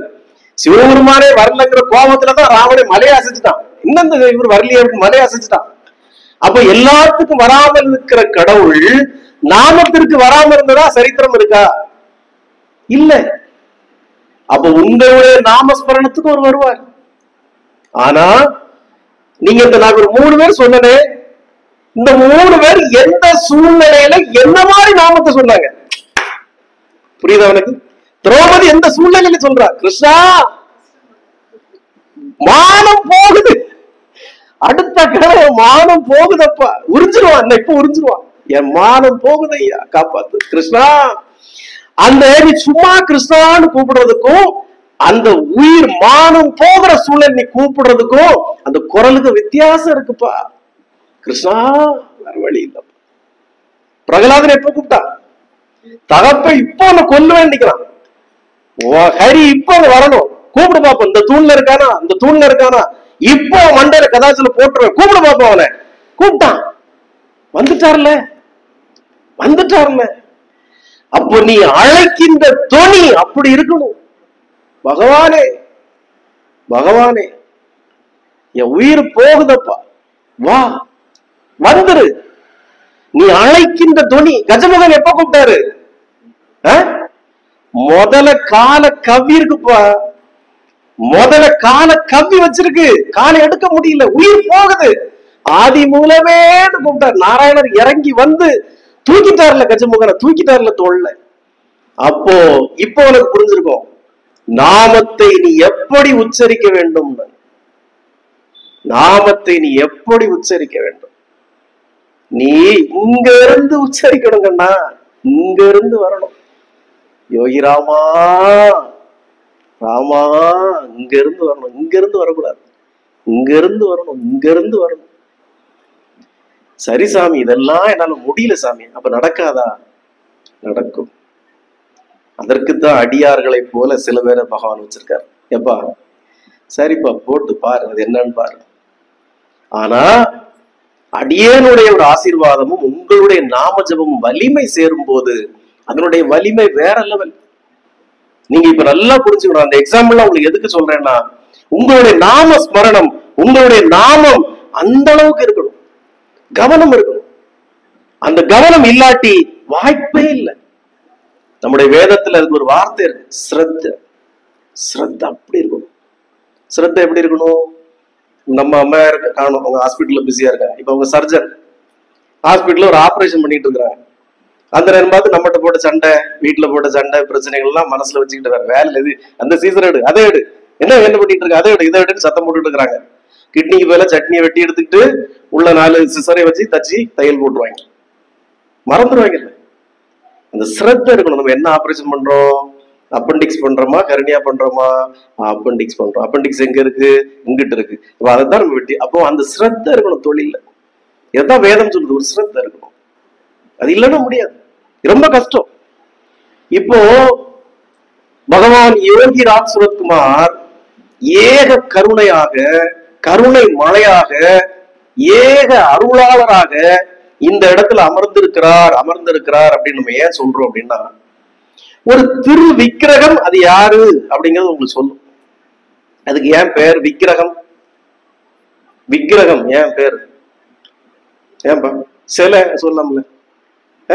சிலை அப்படி சொல்லலாம்ல? சிலைன்னா காமராஜருக்கு வச்சிருக்கும் சிலைதான், தேவருக்கு வச்சிருக்கும் சிலைதான், எல்லாருக்கும் வந்து சிலைதான். ஆனா சுவாமிகளுக்கு ஏன் விக்கிரகம் சொல்றோம்? விக்கிரகம் ஏன் சொல்றோம்? கிரகிக்கிறது, கிரகிக்கிறது. இங்க மீனாம்மா வந்திருக்காங்க, கிரகிக்கிறார் சுவாமி. அந்த பிள்ளை எதுக்கு வந்திருக்கு? தம்பி சிவா வந்திருக்காப்ல, எதுக்கு வந்திருக்கான் தம்பி? அவருடைய உள்ள ஓட்டம், இவன் கண்ணீர் விட்டு அழுறாங்க, அந்த கண்ணீருடைய வலி அவர் கிரகிக்கிறார். நீங்க சொல்ற நாமம் கிரகிக்கிறார், உங்களுடைய பிரார்த்தனை கிரகிக்கிறார். நம்ம ஏன் வாரந்தோறும் பிரார்த்தனை படிக்கிறோம்? வேற வேலை வெட்டி இல்லையா நமக்கு? சொன்னதுதான் திருப்பி சொல்லிட்டு இருக்கிறோம். எல்லாம் பரமுருளே யோகிராம் சுரத்குமாரே, எங்களுக்கு கல்வியத்தா, பணத்தா, பொருளத்தா, வீட்டத்தா, குழந்தையத்தா, கல்யாணத்தை, இதே சொல்லிட்டு இருக்கிறோம். ஏன் சொல்றோம்? அந்த திரு விக்கிரகம் கிரகிக்குது, கிரகிக்குது உங்களை. இவங்க என்ன சொல்றாங்க, என்ன கேக்குறாங்க, அதுக்கு உயிர் இருக்குப்பா. விக்கிரகங்களுக்கு உயிர் இருக்கிறது நான் சொல்லல, வெளிநாட்டு விஞ்ஞானி கண்டுபிடிச்சு சொல்லியிருக்கான். அதுக்கு உயிர் இருக்கு, உயிர் இருக்குன்னு சொல்றான். நீங்க எந்த திருப்பாதத்திற்கு திருப்பி திருப்பி பாத பூஜை செய்து வழிபடுகிறீர்களோ அதற்கு உயிர் இருக்குன்றான் அவன். எந்த விக்கிரகத்துக்கு நீங்க திருப்பி திருப்பி அபிஷேகம் பண்ணி வழிபடுகிறீர்களோ அந்த விக்கிரகத்தை அருள் இருக்குன்றான் வெள்ளக்காரன். அப்போ அந்த விக்கிரகம்ங்கிறது என்ன பேருன்னா கிரகிக்குது. உங்களுடைய எல்லா பிரார்த்தனைகளையும், உங்களுடைய எல்லா வேண்டுதல்களையும், உங்களுடைய நாமஸ்மரங்களையும் பகவான் விக்கிரக வடிவில இருந்து கிரகிச்சிட்டு இருக்கிறாரு. அதை கிரகிக்கலன்னா இதே வச்சு வழிபட போறோம். நம்ம எதை வழிபட போறோம்? ஏன் கல்லுல விக்கிரகம் வைக்கிறோம்? ஏன் மார்பிள்ல நம்ம விக்கிரகம் வைக்கிறது இல்ல? மார்பிளோ வேற மரங்களோ அதை கிரகிக்காது. ரொம்ப மரம் கொஞ்சம் கிரகிக்கும், மார்பிளுக்குலாம் அந்த அளவுக்கு சக்தி கிடையாது. அந்த சக்தி கிடையாது. கல் விக்கிரகத்துக்கு ஏன் அந்த சக்தின்னா, நம்முடைய பழங்கால மன்னர்கள்லாம் ஏன் கல்லுல ஆலயம், கல்லுல பள்ளியறை, கல்லுல விக்கிரகம் செய்தாங்கன்னா கிரகிக்கிற தன்மை உண்டு. அதை பாழாக்குறதுக்கு தான் இப்போ கோயில் பூதா ஒன்று மார்பிள போடுறான், கிரானைட்டை விட்டுறாங்க உண்டு. கோயில் முழுக்க கொண்டு கிரானைட்டையும் மார்பிளையும் போடுறான். கருங்கல்லாக இருக்கிற வரைக்கும் அதோட கிரகிப்பு தன்மை அதிகமாக இருக்கும். ஏன் எப்போதும் நாமத்தை சொல்லிட்டு, நாமத்தை சொல்ல நம்ம இதுல காலையில 5 மணில இருந்து 10 மணி வரைக்கும் நாம ஜெபம் காலையில ஓடுது, சாயங்காலம் 2 மணி நேரம் ஓடுது. பகவான் அதை கிரகிப்பார். அதான் கிரகிப்பு, அதான் திருவிக்கிரகம், கிரகிக்கிறது. அப்ப எல்லாம் வல்ல எம்பெருமான் யோகி ராம் சுரத்குமார் கருணை வடிவாக கலியுகத்திலே கண்கண்ட தெய்வமாக இந்த யோகி ராம் சுரத்குமார் நாம பிரச்சார குடிலில் அமர்ந்திருந்து அருளாசி புரிவதற்கு வந்திருப்பது அடியனுக்காகவோ ஒரு சிலருக்காகவோ இல்லை. இந்த மாதிரி திண்டுக்கல்ல இருந்து அம்மா வருவாங்க, நாளைக்கு ராஜபாளையத்துல இருந்து அவர் வருவாரு, கோயம்புத்தூர்ல இருந்து அவர் வருவாரு, நாளைக்கு சென்னையில இருந்து அவர் வருவாரு என்கிற பலருக்கு, இன்னும் பல நூற்றாண்டுகளுக்கு யார் யாருக்கு என்னென்ன தேவையோ அதை அள்ளி அள்ளி வழங்குவதற்காகத்தான் பகவான் வந்து உட்கார்ந்துருக்க. நான் சொன்ன மாதிரி நான் 56 ஆண்டுகளுக்கு முன் ஜனிக்கிறது போதே இந்த பையனை அவர் தேர்ந்தெடுத்தவர். இன்னும் எத்தனையோ ஆண்டுகளுக்கு யார் யாருக்கு அருள் புரியணும் அதுக்காகத்தான் பகவான் வந்து உட்கார்ந்து இருக்காருங்க. சும்மா ஏதோ பகவான் நேத்து முடிவு பண்ணி இன்னைக்கு வந்தவர் இல்லை. இப்போ எப்படி சிவபெருமானுக்கு திருவாசக முற்றோதல் அப்படிங்கறது பண்றாங்களோ, திருவாசகத்தை எழுதுன யாருமா தெரிஞ்சவங்க சொல்ல வேண்டாம், தெரியாதவங்க சொல்லுங்க. திருவாசக முற்றோதல், திருவாசகத்தை எழுதுனது யாரு?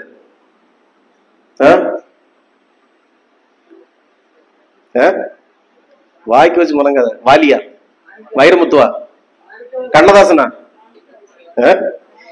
மாணிக்க வாசகர். திருவாசகம், திருவாசகம். ஒரு வெள்ளக்காரன் மதம் மாத்துறதுக்கு இந்தியாவுக்கு வந்துட்டு விக்டோரியா மகாராணிக்கு என்ன கடிதம் எழுதுனா, திருவாசகத்தை படிச்சுக்கிட்டு நான் மதம் மாறிட்டேன், அங்க மதம் மாத்துறதுக்கு தான் வந்தேன், திருவாசகத்தை படிச்சு நான் மதம் மாறிட்டேன், திருவாசகத்துக்கு உருகாதார் ஒரு வாசகத்துக்கும் உருகார் அப்படின்னா.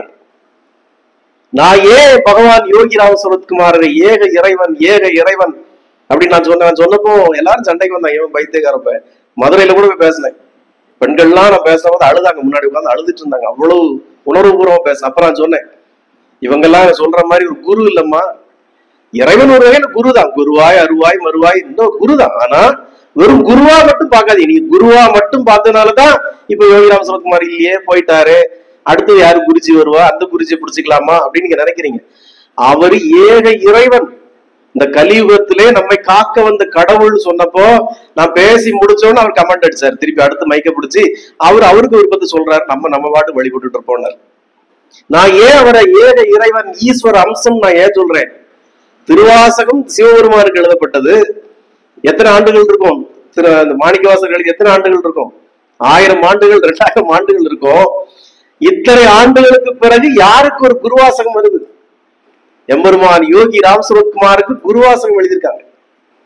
அதுவும் இதே மாதிரி முற்றோதல், காலையில இருந்து சாயங்காலம் 6 மணி வரைக்கும் முற்றோதல் நடக்குது. நாளைக்கு விளாத்திக்குளத்தில் நடக்குது. அப்போ எத்தனை ஆண்டுகளுக்கு பிறகு எல்லாம் வல்ல ஈஸ்வரனுக்கு பிறகு ஈஸ்வர அம்சமா பிச்சேஸ்வரன் சிவபெருமானுக்கு ஒரு பேர் உண்டு, பிச்சாண்டவர். அந்த பிச்சாண்டவர் தான் பிச்சேஸ்வரன் தான் பிச்சைக்காரனா வந்தார். இவருக்கு மீண்டும் குருவாசகம் எழுதப்பட்டிருக்கு. அந்த விழா திருச்சியில ஆகஸ்ட் 15ஆம் தேதி மாபெரும் நிகழ்வாக நடக்கிறது. அடியன் தான் அந்த புத்தகத்தை அறிமுகப்படுத்த போறோம். அந்த பாக்கியத்தை பகவான் தந்திருக்கார். நினைச்சு பாரு, அன்னைக்கு மாணிக்க வாசகர் எழுதி அது எந்த ஒரு அளவிலே ஒரு மாபெரும் மன்னனின் முன்னாக அதை உச்சாரணம் பண்ணிருப்பாரு, அரங்கேற்றிருப்பார். 2000 ஆண்டுகளுக்கு பிறகு அடியேனுக்கு அந்த திருவாசகம் போன்ற குருவாசகத்தை நான் அறிமுகப்படுத்துறதுக்கு எல்லாம் இல்ல ஏக பரம்பொருள் எத்தனையோ பெரியவங்க இருக்கிறாங்க, எத்தனையோ மகான்களுக்கு இருக்கிறாங்க. ஆனா அவரு திரு விசிறிசங்கர் அடியேனை தேர்ந்தெடுத்தார். பாத்தியா, இது அவருடைய இது இல்ல, அவருடைய இது, பகவானுடைய கருணை. எப்பா சரக்கு வலையில ஒரு பையன் இருக்கான், அவன் தான் அவன். இது எத்தனை ஜென்மத்திற்கு பிறகு எனக்கு கிடைத்த பாக்கியம் சொல்லு. ஒரு மாணிக்க வாசகர் அந்த திருவாசகத்தை எப்படி முன்மொழிந்திருப்பாரு? இத்தனை 1000 ஆண்டுகளுக்கு பிறகு திரு விசிறிசங்கர் அவர்கள் எழுதியுள்ள குருவாசகத்தை இந்த கலியுகத்திலே, இந்த 21ஆம் நூற்றாண்டிலே நான் அறிமுகப்படுத்துறேங்கிறது எனக்கு எவ்வளவு பெரிய பாக்கியத்தை பகவான் கலந்திருக்காரு. ஏன் இந்த தமிழகத்துல எவ்வளவு பெரிய ஆட்கள் இருக்கிறாங்க, எவ்வளவு பெரிய ஜாம்பவான்கள் இருக்கிறாங்க, எவ்வளவு பெரிய பேச்சாளர்கள் இருக்கிறாங்க, பகவானுக்கு எவ்வளவு பெரிய அடியாளர்கள் இருக்கிறாங்க, எத்தனை பெரிய எழுத்தாளர்கள் இருக்கிறாங்க, எவ்வளவு பெரிய சிறந்த பேச்சாளர்கள் இருக்கிறாங்க. ஆனா பகவான் ஒரு கணப்பொழுதுல என்னை மாத்தி சூழலை சிவகுமார் முன்னோடி வரப்பான். அவரை போடு. நான் எப்பிறப்பில் செய்த பாக்கியமோ இப்பிறப்பில் மாணிக்க வாசகராகவே நான் உணர்கிறேன். திரு விசிறிசங்கர் எழுதியிருந்தானோ அதை மாபெரும் சபையில அன்னைக்கு மாபெரும் மந்திரிகளும் அரசர்களும் இருந்த அவையிலே அவர் அதை முற்றோதல் செய்த போர் பாக்கியம் 15ஆம் தேதி திருச்சியிலே மாபெரும் அரங்கத்திலே இந்த யோகி ராம் சுரத்குமார் எனும் அத்தனை அடியார்களும், மிகப்பெரிய அடியார்களும், ஞானிகளும், யோகிகளும் அமர்ந்திருக்கிற ஒரு அவையிலே நான் ஒரு சின்ன நேற்று பெய்த மழையில் இன்னைக்கு முளைச்ச காலம் நான் இந்த குருவாசகத்தை நான் முன்மொழிகிறேன் பாக்கியத்தை பகவான் அருள் இருக்கிறாருன்னா அடியேன் மீது பகவான் ஏக கருணையாக இருக்கிறார்ங்கிறதுன்னு அர்த்தம். இதை நான் பெருமையாக சொல்லல. எனக்கு இந்த பாக்கியத்தை தந்த பகவானுக்காக நான் என்னுடைய காலம் முழுக்க, என்னுடைய ஆன்மா வாழும் காலம் வரை நான் அவருக்கு அடியவனாக இருக்கவே ஆசைப்படுறேன். இப்ப சத்தியமா நான் சொல்றேன், எனக்கு பிறப்பற்ற பெருநிலை வேணுங்கிற ஆசையே போயிடுச்சு. எல்லாருக்கும் ஒரே வேண்டுதல் என்ன இருக்கும்? பிறப்பற்ற பெருநிலை. இந்த பிறப்போட முடிச்சுக்கணும் சாமிங்கிறது எல்லாருக்கும் வேண்டுதலா இருக்கும். எனக்கு உண்மையில அப்படி இல்லை. பகவானே, இன்னும் இங்கிட்டு இருந்து திருவண்ணாமலையில, நான் இங்கிட்டு சரக்கவலையில இருந்தேன். நான் பழைய வீடியோ எல்லாம் வரச்சுல எல்லாம் பார்ப்பேன். அந்த வீடியோல கீழே டேட் போட்டிருக்கோம், 1994 சாமியுடைய இந்த வீடியோல வரும். நான் இந்த டேட்ல நம்ம என்ன அட்டகாசம் பண்ணிட்டு இருந்தோம் இங்க இருந்து. இந்த டேட்ல சாமி திருவண்ணாமலையில் இவ்வளவு பெரிய அரசாட்சி பண்ணியிருக்காரு. நம்ம இங்கிட்டு ஒரு குருடனா, ஒரு செவிடனா, ஒரு முடவனா இங்கிட்டு அவ்வளவு அட்டூழியம் பண்ணிட்டு நடந்திருக்கும். அந்த அவரை போய் வழிபட பாக்கியம் இல்லையே அப்படின்னு நான் நினைச்சு அழுத காலங்கள் போய் பகவான் நம்மளை எப்படி ஆட்கொண்டிருக்காரு பாரு, எப்படி ஆட்கொண்டிருக்காரு. எனக்கு அடியேனுக்கு ஒரே ஒரு இலக்கு தான், நமக்கு வேற பெரிய இலக்கெல்லாம் இல்லை. பகவான் சொன்ன மாதிரி இன்னைக்கு வந்திருக்கக்கூடிய பக்தர்களுக்கு எல்லாம் ஏதோ பகவானுடைய கருணையை வாங்கி கொடுக்கிற பணிங்கிறது எனக்கு பெருசா தெரியல. அடியனுடைய பணி என்ன, அடியனுடைய மாபெரும் பணி என்ன, என்னுடைய லட்சியம் என்ன? கோயம்புத்தூர்ல அந்த பெரிய புத்தக கண்காட்சிக்கு போறேன். புத்தக கண்காட்சி பிரம்மாண்டமா இருக்கு. அந்த அரங்கத்தின் பெயர் எனக்கு மறந்துட்டு, தமிழ் கொடிசியால மிகப்பெரிய பிரம்மாண்டமான புத்தக கண்காட்சி. உண்மையில அந்த புத்தக கண்காட்சிக்குள்ள போன உடனே நான் என்ன ஒரு துரும்பிலும் துரும்பாக, தூசிலும் தூசாக நான் உணர்ந்தேன். ஏன் சொல்லு? புத்தக கண்காட்சி போறேன், ஸ்டால் பெரிய பெரிய ஸ்டால்லாம் இருக்கு. நான் உள்ள போன உடனே பகவான் ஏன் எங்களை கூட்டிட்டு போறாரு தெரியுமா? பகவான் ஏன் நம்மளை வழி நடத்துறாரு தெரியுமா? நமக்குள்ள இன்னும் நுண்ணியளவு இருக்கிற ஆணவத்தையும் அடித்து ஒழிப்பதற்காக தான் எங்கெல்லாம் கொண்டு போறாரு. அந்த புத்தக கண்காட்சியில அப்படி போறேன், என்னுடைய ஆணவம் அப்படியே அடிக்கிறார், கீழே அடிச்சு ஓடிக்கிற, சுத்தியில அடிக்கிற மாதிரி. பாரு பாரு நல்லா பாரு. பாரதியார்னு பார்த்தா அங்க அப்படியே அடுக்கி வச்சிருக்கு, விவேகானந்தர்னு பார்த்தா அங்க அடுக்கி வச்சிருக்கு, அரவிந்தர்னு பார்த்தா அங்க அடுக்கி வச்சிருக்கு. இது என்னது? நம்ம எல்லாம் யாரு? ஒரு துளி கூட இல்லையே. அவங்க எல்லாம் பெரும் வெள்ளம். பாலகுமாரன் பார்த்தா அங்க பெரும் புயலா அடிச்சு வச்சிருக்கு. இதெல்லாம் எவ்வளவு பெரிய பாக்கி. இவங்க எல்லாம் யாரு? நம்ம இவங்க முன்னாடி யாரு? ஒரு துளி கூட இல்லையே. நமக்கு என்ன அகந்த வேண்டி கிடக்கு? என்ன அகந்த வேண்டி கிடக்கு?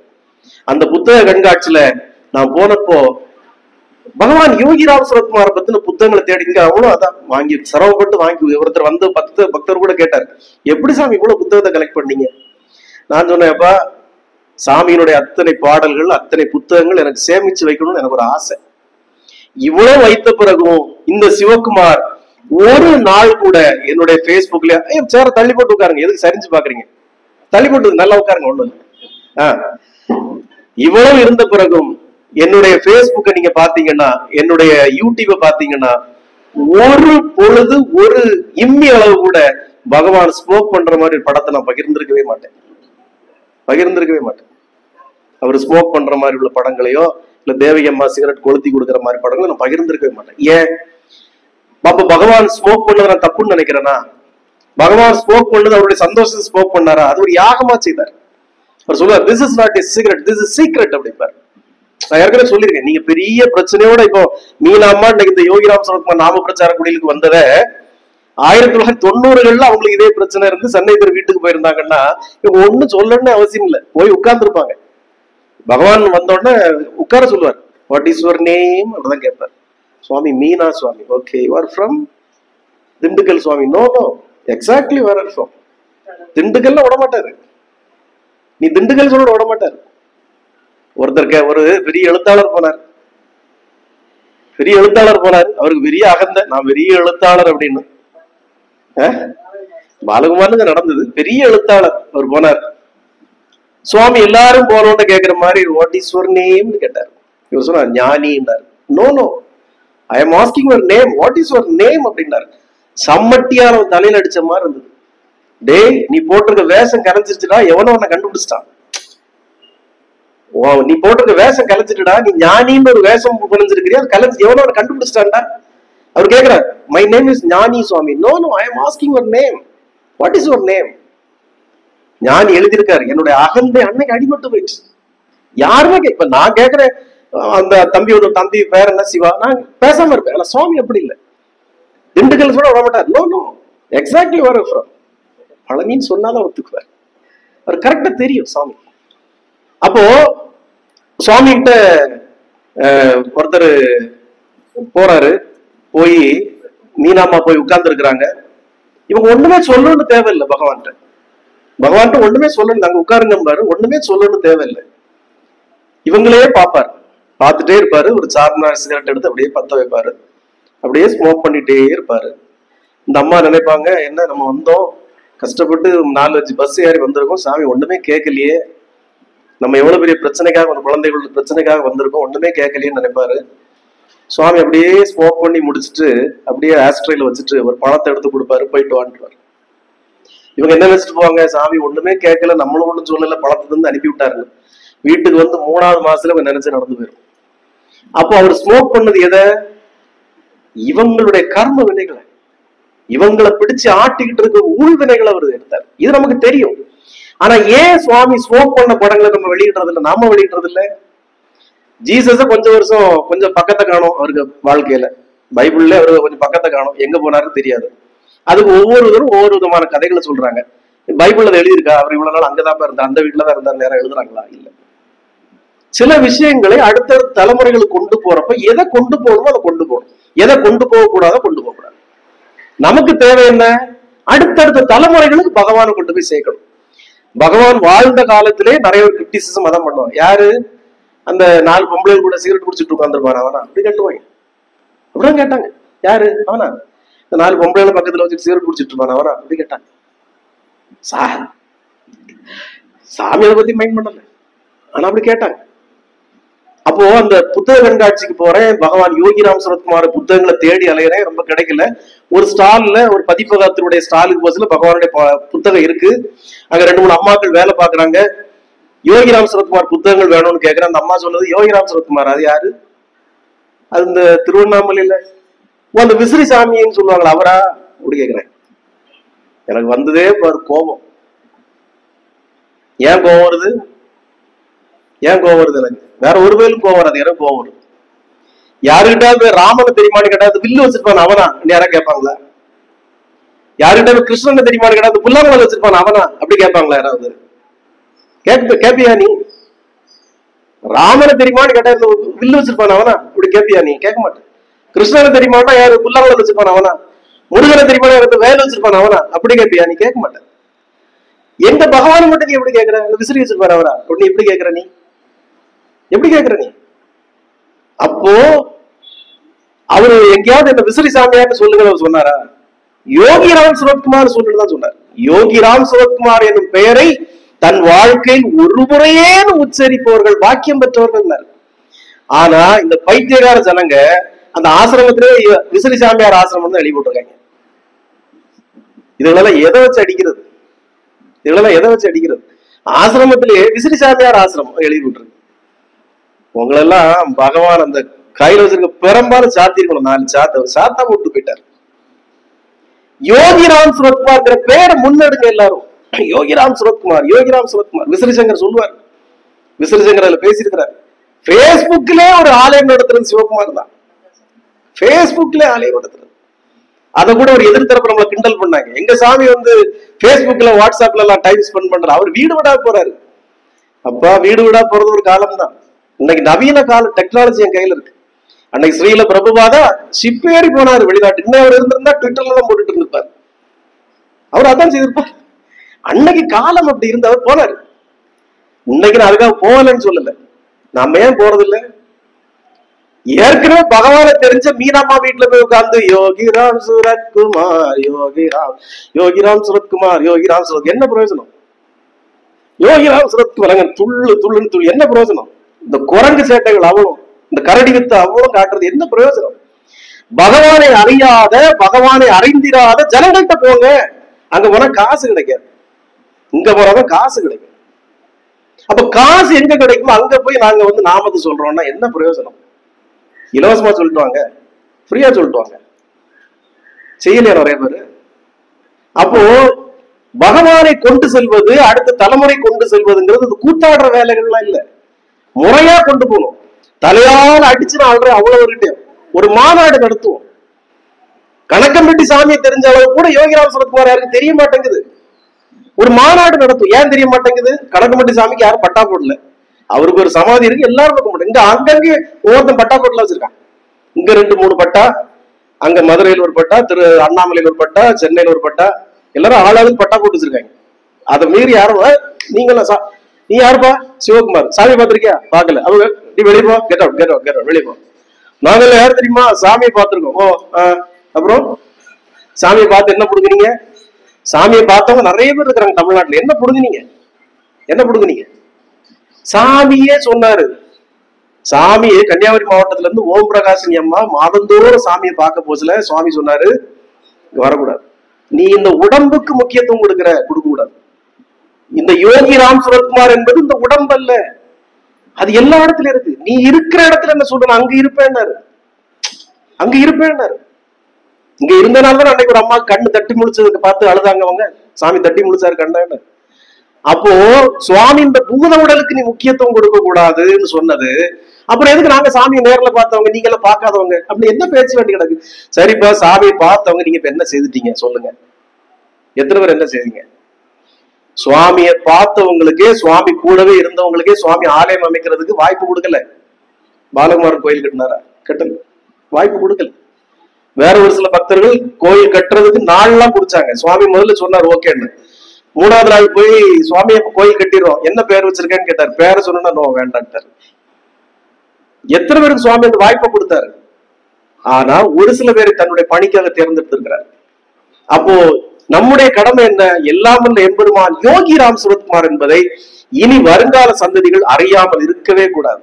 இந்த கலியுகத்தின் கண்கண்ட தெய்வம் அவர் அப்படிங்கிறத நம்ம முன்னெடுத்து கொண்டு போனோம், எல்லா ஜனங்களும் கொண்டு போனோம். நான் தலையால் அடிக்கிற எல்லா சீனியர்ஸ்டையும் போய், ஐயா யோகிராம் சுரத்குமார் யாருக்கும் தெரிய மாட்டேங்குது ஐயா, நாங்கெல்லாம் எத்தனை வருஷமா பணி செய்யறோம் தெரியுமா? நீங்க செய்யறீங்க ஐயா, நான் இல்லைன்னு சொல்லல ஐயா, ஆனா இன்னும் தெரிய மாட்டேங்குது ஐயா.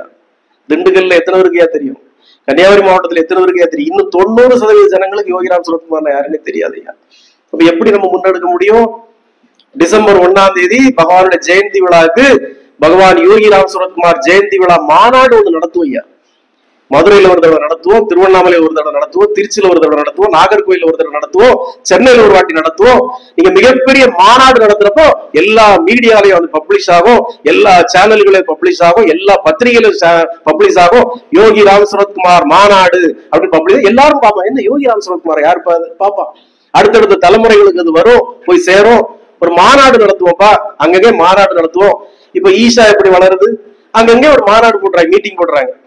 அந்த அமிர்தானந்த மை எப்படி வளருது, அங்கங்கே ஒரு இடத்துல ஒரு காலேஜ் கேம்பஸ்ல ஒரு மீட்டிங் போடுறாங்க, ஒரு பொதுக்கூட்டம் மாதிரி. எல்லா ஜனங்களும் அமிர்தானந்த மை வராங்க, அமிர்தானந்த மை வராங்க. ராத்திரி முழுக்க அந்த கட்டிப்பிடி வைத்து பண்றாங்க, எல்லாரையும் ஹக் பண்றாங்க, சாப்பாடு போடுறாங்க, போறாங்க. ஈஷா எப்படி வளருது, அப்படிதான் வளருது. ஸ்ரீ ஸ்ரீ ரவிசங்கரோட எப்படி வருது, அவர் ஒவ்வொரு இடங்களுக்கு போறாரு, பெரிய பொது மாநாடு போடுறாங்க, ஜனங்க எல்லா ஜனங்களும் போறாங்க. நமக்கு ஏன் முடியல? நமக்கு ஏன் முடியல? யோகி ராம் சுரத்குமாருக்கு ஏன் ஒரு மாநாடு போட முடியல? இங்க பிரச்சனை யாரு தலைமை தாங்கிறதுங்கிறதா, நானா நீயா? அடுத்தது பைய வச்சுக்கிறது, காசு யாரு பிரிக்கிறது, நானா நீயா? தலைமை யாரு? யாரு தலைமையில? சிவகுமார் தலைமையில? அதெல்லாம் இம்பாசிபிள். நான் என் தலைமையில கேட்கலப்பா, நீங்க இருங்க, நடத்துவோம். நீ இப்படி காசு பிரிக்கிறதுக்கு போறதை விட ஊர் ஊராவே நாங்க நாகர்கோயில் ஒரு மாநாடு வச்சிருக்கோம் 2025 டிசம்பர் 1ஆம் தேதி ஒரு பெரிய மாநாடு. இல்ல பகவான் சொன்ன மாதிரி எல்லாரும் அவங்கவுங்க இடத்துல 1ஆம் தேதி கொண்டாடணுமா, நவம்பர் 30ஆம் தேதி மாநாடு வச்சிருக்கோம். இல்ல டிசம்பர் 2ஆம் தேதி ஒரு மாநாடு வச்சிருக்கோம். எல்லாரும் வாங்க, தென்காசிக்கு போங்க, அவ்வளவு பக்தர்களை சந்திங்க, எல்லாரும் ஒரு வேன்ல வாங்கப்பா, ஒரு 100 பேர் வாங்க. திண்டுக்கலுக்கு போங்க, நீங்க ஒரு 500 பேரை கூட்டிட்டு வாங்க, ஒரு 10 வண்டியில கூட்டிட்டு வாங்க. மதுரைக்கு போங்க, இப்ப நீங்க ஒரு 10 வண்டி வாங்க. திருச்சிக்கு போங்க, அங்க நீங்க ஒரு 2 வண்டியில வாங்க. சென்னைக்கு போங்க, ஒவ்வொரு சென்டர்ல இருந்து நீங்க ஒரு 100 பேர் வாங்க. எல்லாரும் வாங்கப்பா, வாங்க, எல்லாரும் வாங்க. ஒரு பெரும் கூட்டத்தை நம்ம காட்டணும். எப்படி ஐயா வழி வளர்ந்தது, ஐயா வைகுண்டர் வழி எப்படி வளர்ந்தது? நான் சின்ன பையனா இருக்க ஒரு 4-8 வீடு தான். இன்னைக்கு ஐயா வைகுண்டர் 3 மாவட்டங்களுக்கு விடுமுறை கொடுக்குறாங்க. இப்ப மாநில அளவில் அவங்க விடுமுறை கேட்கறாங்க. மாசி 20 எங்களுக்கு மாநில அளவில் விடுமுறை வேணும். அப்போ அந்த இயக்கம் வளர்ந்தது எப்படி? மாசி 20ஆம் தேதி நாகர்கோயில்ல பிரம்மாண்ட ஊர்வலம் நடக்கும். அன்னைக்கு எல்லாரும் பார்ப்பாங்க, என்ன யோகி ஐயா வைகுண்டரா? ஓ, ஐயா வைகுண்டர் பத்தி பேசணும் ஒரு பெரிய பக்தர் வந்துட்டார். இது என்ன? அப்ப மக்கள் ஜனங்கள் மத்தியில ஒரு விழிப்புணர்வு.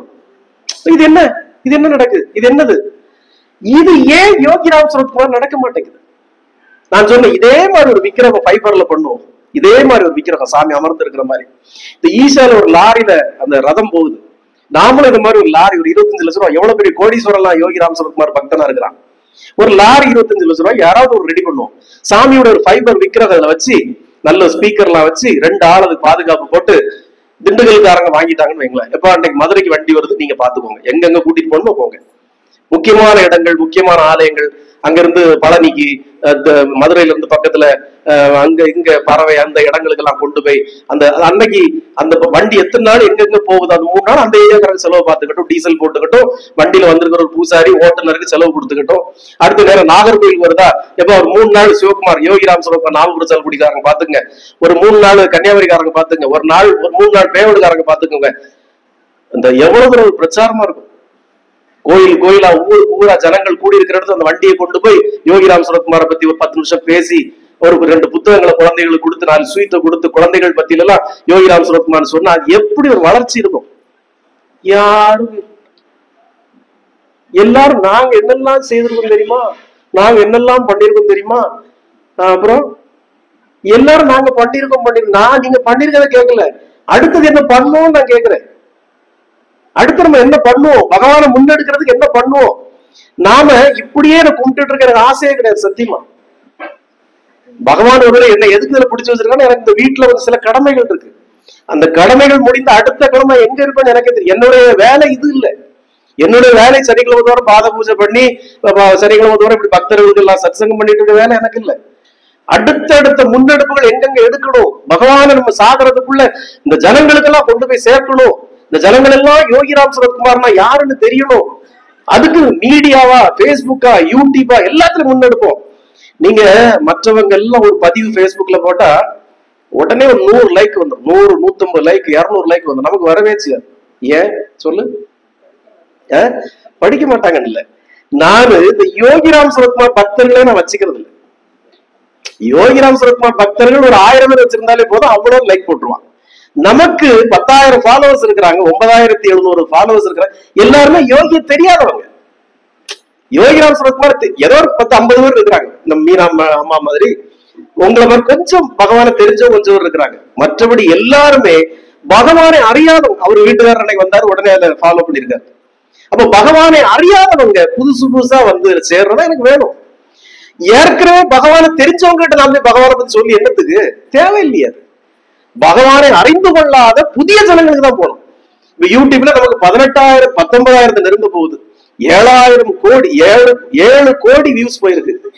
இது எல்லாமே பகவானை அறியாதவங்க, பெரும்பாலும் பகவானை அறியாதவங்க. இப்போ நிறைய கமெண்ட்ஸ் வருது. அந்த கமெண்ட்ஸ்ல பாத்தீங்கன்னா அவ்வளவு லேடிஸ் தான், யோகிராம் சுரத்குமார் இந்த அவங்க போடுவாங்க. யோகிராம் சுரத் அவ்வளவு லேடிஸ். எனக்கு சந்தோஷமா இருக்கு. ஏன்னா ஒரு வீட்டுல முதல்ல நீங்க பகவானை யாருக்கு கொண்டு போய் சேர்க்கணும்னா பெண்களுக்கு தான் கொண்டு போய் சேர்க்கணும். அந்த காலத்துல மதம் எப்படி மாத்துவாங்கன்னா, கிறிஸ்தவ மதம் எப்படி மாத்துவான்னா, ஒரு ஊர்ல வந்து ஒவ்வொருத்தரையா பிடிச்சி மாத்திக்கிட்டு இருக்கிறது கஷ்டம், ஒவ்வொருத்தங்க கிட்டயா போய் சொல்லிக்கிட்டு இருக்கிறது கஷ்டம். அந்த ஊர்ல எவனா ஒரு தலைவர் இருப்பான், அவனை பிடிச்சி மாத்தி விட்டுருவாங்க. இப்படிதான் அசோகரை பிடிச்சி மாத்திட்டாங்க. உங்களுக்கு ஹிந்து மதத்துக்கு மிகப்பெரிய த்ரெட்டனிங்கே முதல்ல புத்த மதம் தான். இந்த 63 நாயன்மார்கள் இல்லைன்னு வைய, 63 நாயன்மார்கள் மட்டும் அன்னைக்கு இல்லைன்னு வைய, நம்ம இப்ப இதுல இருந்துட்டு புத்தம் சரணம் கச்சாமி அப்படிதான் பாடிட்டு இருக்கோம். இன்னைக்கு இந்தியால இருந்து துடைத்து எறிந்தது 63 நாயன்மார்கள். அப்ப இந்த கிறிஸ்தவம் எப்படி பரப்புவான் தெரியுமா? ஒரு மன்னனை பிடிச்சு மாத்தி விட்டுருவான். அவன் வெறி கொண்டு அலைவான், வெறிநாய் கடிச்ச மாதிரி. அப்படிதான் அசோகர் அலைஞ்சான். அசோகர் அவன் மட்டும் அவன் பையனை இலங்கைக்கு அனுப்பி, அங்க அனுப்பி, இங்க அனுப்பி புத்தர் கோயிலா உருவாக்குறான் அசோகர். சாம்ராட் அசோகன் அவன் தான் புத்த மதத்தை அவ்வளவு இடத்துக்கு கொண்டு போறான். இலங்கை இந்து நாடு, கம்போடியா இந்து நாடு. கம்போடியால இப்ப நிறைய பேர் இங்க இந்த இந்து ஆதரவாளர்கள் எழுதுவாங்க, இந்து மதத்தை ஆட்ட முடியாது, அசைக்க முடியாது, இந்தியாவிலே நீங்க அழிக்க முடியல. போடா வெண்ண. பாகிஸ்தான் என்ன நாடு? இந்து நாடுதான். பங்களாதேஷ் என்ன நாடு? இந்து நாடுதான். இலங்கை என்ன நாடு? இந்து நாடுதான். கம்போடியா என்ன நாடு? இந்து நாடுதான். தாய்லாந்து என்ன நாடு? இந்து நாடுதான். வியட்நாம் என்ன நாடு? இந்து நாடு. ஒரு சிவன் கோயில தான் அடி போட்டுட்டு இருக்காங்க. இப்போ கம்போடியாவும் தாய்லாந்தும் ஒரு சிவன் கோயில தான் சண்டை நடக்குது. இதெல்லாம் என்ன நாடு? இந்து நாடு. எல்லாம் போச்சு. இந்தியாவே இந்த 50 ஆண்டுகள்ல போக போகுது உங்க கையில இருந்து. ஜனத்தொகை கூடிக்கிட்டே இருக்கு, நீங்க குறைச்சிக்கிட்டே இருக்கிறீங்க. யார்கிட்ட பேசுறீங்க? இந்து மதத்தை அழிக்க முடியாது, அழிச்சிருவாங்க. அவ்வளவு வேலைகள் நடந்துட்டு இருக்கு. யார்கிட்ட பேசிட்டு இருக்கீங்க இதே அழிக்க முடியாது அழிக்க முடியாதுன்னு? உணர்வற்ற இந்த இந்துக்கள் இருக்கிறவங்க ஈஸியா அடிச்சுட்டு போயிடுவான். அப்ப நீங்க மதத்தை வளர்க்குறீங்களோ இல்லையோ, முதல்ல ஒரு வீட்டுல ஒரு தாயை, ஒரு பெண்ணை நம்ம வந்து பகவான் அறிய செய்துட்டோம்னா அடுத்த கணவனுக்கும் குழந்தைகளுக்கும் கொண்டு போறது ரொம்ப ஈஸி. எனக்கு அந்த ஆசை நிறைய இருக்கு. பகவானுக்கு ஊஞ்சல் செய்திருக்கிற மாதிரி ஒரு வாகனம் செய்யணும். ஒரு பொம்பளே வரமாட்டா வாகனத்துக்கு கூட, எனக்கு தெரியும். இங்க இருக்க ஒருத்தி வரமாட்டா. சாமி நான் வரல, எங்க சொந்தக்கார வீடு அதுல இருக்கு, என்ன பார்த்தா நீங்க போங்க சாமி, நான் வரல. ஒருத்தி வரமாட்டா, எனக்கு தெரியும். இந்த வாகனத்தை அப்படியே தூக்கி அட்லீஸ்ட் இந்த வல்லகுமாரனோட போய் இப்படியாவது வரணும்னு எனக்கு ஒரு ஆசை. ஒருத்தையும் வரமாட்டா. ஆனா பகவான் அதுக்குன்னு எனக்கு 4 ஆளை கொண்டு விடுவார். அதுக்கு 4 ஆளை கொண்டு விடுவார். இந்த வாகனம் முதல்ல 4 பேர் எடுக்கிற மாதிரி இருக்குது. 400 பேர் 4000 பேர் எடுத்து போகணுங்கிறது எனக்கு ஆசை. பகவானை பத்தி பேசி, பகவானை பத்தி சொல்லி ஒரு பெரிய ரதம் ஏற்பாடு பண்ணி இந்த ரதத்துல பகவான உலகம் எல்லாம் கொண்டு போன எனக்கு ஆசை. ஊருங்களா உங்க பிரசாதத்துக்கு வேண்டிய நான் கத்திக்கிட்டு இருக்கிறேன். வந்துருமா? சரி. அப்போ எல்லாம் இல்ல எம்பெருமான் யோகி ராம் சுரத்குமார் என்பவர் ஏக கருணை மிக்கவர், இந்த கலியுகத்தின் கண்கண்ட கடவுள். அடியனுடைய ஒரே ஒரு தாழ்மையான விண்ணப்பம் என்னன்னா, இங்க வந்திருக்கிறதுல 90% பேர் அவருடைய ஏக அருள் மலையில நனைந்து இருக்கிறவங்க தான். ஆனா ஒருத்தரும் மைக்கு முன்னாடி சாட்சி சொல்ல மாட்டாங்க. எல்லாருக்கும் வெக்கம். உஷா சொல்ல மாட்டா, உஷாக்கு அம்மா வேணா சொல்லுவாங்க. உஷா வாயே தர மாட்டா, சாமி எனக்கு மைக்கு கண்டாலே பயம். பிரியா சொல்ல மாட்டா, சாமி நமக்கு பயம் சாமி. விஜயா சொல்ல மாட்டா. ரின்சியாவது ஒரு நாள் சொன்னா, நீங்க என்னங்க சொல்றது, எங்களுக்கு அவர் தாங்க குருஜி, நீங்க என்ன அவர் குரு இல்லைன்னு சொல்றது, அவர் எங்களுக்கு அவர் Guruji. What is your problem? That is none of your business. Shut your mouth and ass. அவர் எங்களுக்கு Guruji, what is your problem கேட்டா, அவள் இங்க இருக்கிற யாரும் சாட்சி சொல்ல மாட்டாங்க. ஆனா பகவான் யோகி ராம் சரத்குமார் ஏக கருணை மிக்கவர், எல்லாம் உள்ள பரம்பொருள்ங்கிறத உங்களுக்குள்ளே நீங்க வச்சுக்காம பிறகு கடத்துங்க தயவு செய்து. ஒரு ஊர்வலம் நடந்துட்டு இருந்தது, இப்போ நடக்குது. 35 ஆண்டுகளாக ஒரு ஊர்வலம் நடக்குது. தெரியுமா உங்களுக்கு? மதுரையில இருந்து கன்னியாகுமரிக்கு ஒரு ஊர்வலம் நடக்குது. அந்த ஊர்வலத்துல நான் ஒரு வாட்டி போறச்ச ஆளே இல்லை. நான் என்ன தொடங்கி வைக்க கூப்பிட்டாங்க. நான் வள்ளியூர்ல இருந்து கன்னியாகுமரி வரைக்கும் தொடங்கி வைக்க போனேன் ஒரு நாள். அவங்க அங்கங்கே தங்கி வராங்க. மதுரையில இருந்து அந்த ரமணருக்கு ஊருக்கு போய், ரமணருக்கு ஊர்ல இருந்து திருப்பி தூத்துக்குடி வந்து, தூத்துக்குடியில தங்கி திருநெல்வேலி வந்து, வள்ளியூர் வந்து கடைசி அங்க போறேன். 3 நாள் பயணம். வள்ளியூர்ல இருந்து நான் தொடங்கி வைக்க போறேன். அப்ப அன்னைக்கு நான் பேச சொன்னாங்க. பேசினப்ப கேட்டேன், இது எத்தனாவது ஆண்டு ஊர்வலம்னு கேட்டேன். 34வது ஆண்டு ஊர்வலம். இப்ப 34 பேர் கூட இல்லையப்பா. 34வது ஆண்டு ஊர்வலம்னா எனக்கு ஒரு 3000 பேராவது இருக்கணும், அட்லீஸ்ட் ஒரு 350 பேராவது இருக்கணும். 30 பேர் கூட இல்லையப்பா, 20 பேர் தான் இருக்கிறீங்க. அப்போ அந்த ஊர்வலத்தை நடத்துவர் சொல்றாரு, முன்னாடி நிறைய பேர் வந்தாங்க, பஸ்ல எல்லாம் நிறைய பேர் வருவாங்க, நிறைய பேர் வந்துட்டு இருந்தாங்க, இப்ப அவங்க எல்லாம் வரல. ஏன்? நிறைய பேருக்கு வயசாகி போச்சு, அவங்க எல்லாம் நிறைய பேர் போயிட்டாங்க, நிறைய பேர் வயசாகி போச்சு. அப்ப நான் கேட்டேன், அப்ப நீங்க அடுத்த தலைமுறைக்கு பகவானை கொண்டு போகல. வயசானவங்க எல்லாம் வந்தவங்க அடுத்த தலைமுறை கொண்டு போயிருக்கணும்ல. இப்ப நீங்க வழிபடுறீங்க, சிவாவை கொண்டு போறீங்க, நாளைக்கு சிவா குழந்தை பிறக்கும், சிவா அவன் குழந்தைய கொண்டு போவான். எப்போ அவர் தான்ப்பா நம்ம வாழ்வு தந்தவர், நம்ம கொண்டு போனோம், அதான கடமை. நாங்க பெற்ற அருளை நாங்களே வச்சுக்கோம், வெளியாருன்னு சொல்லிட மாட்டோம்னா அப்புறம் வேற என்ன இருக்கு? அப்ப என்ன மாதிரி செலவுங்கிறது கத்திட்டு இருக்கிறதா என் வேலை. கத்துறதாவது நீ எப்படியோ ஒண்ணு கேட்டு தோல, அட்லீஸ்ட் யோகிராம் சரத்குமார் கேட்டு தோல அட்லீஸ்ட். அப்ப எல்லோரும் பகவான் யோகிராம் சரத்குமாரை நீங்கள் கடத்தும். அடுத்த பிச்சு போடும் உகர் நேரம் அடுத்த தலைமுறைக்கு பகவானை நீங்க கொண்டு போகணும். நீங்க பயன் பெற்றீங்களோ இல்லையோ, நீங்க பெறுவீங்க நிச்சயமா. நீங்களும் பகவானுடைய வரிசையில தான் நின்றுறீங்க, பயனாளர்கள் வரிசையில தான் நீங்களும் நிக்கிறீங்க. அவரவர் கர்ம வினைகளை பொறுத்து, அவரவருக்கான பிராப்தத்தை பொறுத்து, அதற்கான நேரத்துல பகவான் நிச்சயமா அருள் புரிவார். அதற்கு உங்களுக்கு பாக்கியம் இருக்கிறதுனாலதான் நீங்க வந்திருக்கீங்க. அந்த பாக்கியம் இல்லாதவங்களை பகவான் வர வைக்க மாட்டார்.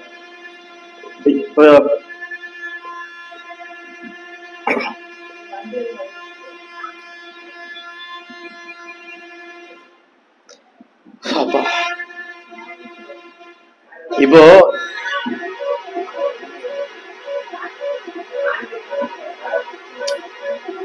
மீனாமாவே ரொம்ப நாளைக்கு முன்னாடியே நான் அம்மா என்ன போன் பண்ணுங்க அப்படின்னு போட்டிருந்தேன். மீனாமா போன் பண்ணல. அப்போ நான் சரி அவங்களுக்கு இன்னும் சமயம் வரல, பிராப்தம் வரல. அப்போ இன்னைக்கு நடுவில் ஒரு நாள் தொடர் நான் கோயம்புத்தூர்ல இருந்து வந்துட்டு இருக்கிறேன். எனக்கு மெசேஜ் போட்டு உங்களை பேசணும்னாங்க, பேசி வந்திருக்கிறாங்க. அப்போ ஏதோ ஒரு வகையில நான் நீங்க வாங்கன்னு வரல. அப்ப பகவான் அதை அவரு கேட்டுக்கிட்டு அருள் பண்ணிட்டாரு போகணும் அப்படிங்கிறத. அப்போ அவங்களுக்கு ஒரு பிராப்தம் இருக்கிறதுனாலதான் பகவான் வர வச்சிருக்கிறார். நான் இது சும்மா இவ்வளவு வேற சாட்சிக்கு தான் சொல்லி, இங்க வந்திருக்க எல்லாருக்குமே நல்லது நடந்திருக்கு. இன்னைக்கு அவளுக்கு இன்னைக்கும் ஒரு நல்லது நடந்திருக்கு. அப்ப எல்லாருக்கும் ஒவ்வொரு நாளுக்கு அதிசயம் தான் நடக்குது, ஒவ்வொரு வாரமும் அற்புதம் தான் நடக்குது. நம்ம சந்தோஷமா உட்காந்துருக்கா. அப்படி ஒவ்வொருத்தருக்கும் ஒரு அற்புதம் நடக்குது. அதே போல இன்னைக்கு மீனாமா வந்திருக்கீங்க, சிவா வந்திருக்காப்புல. பாப்பா பேர் தெரியுமா?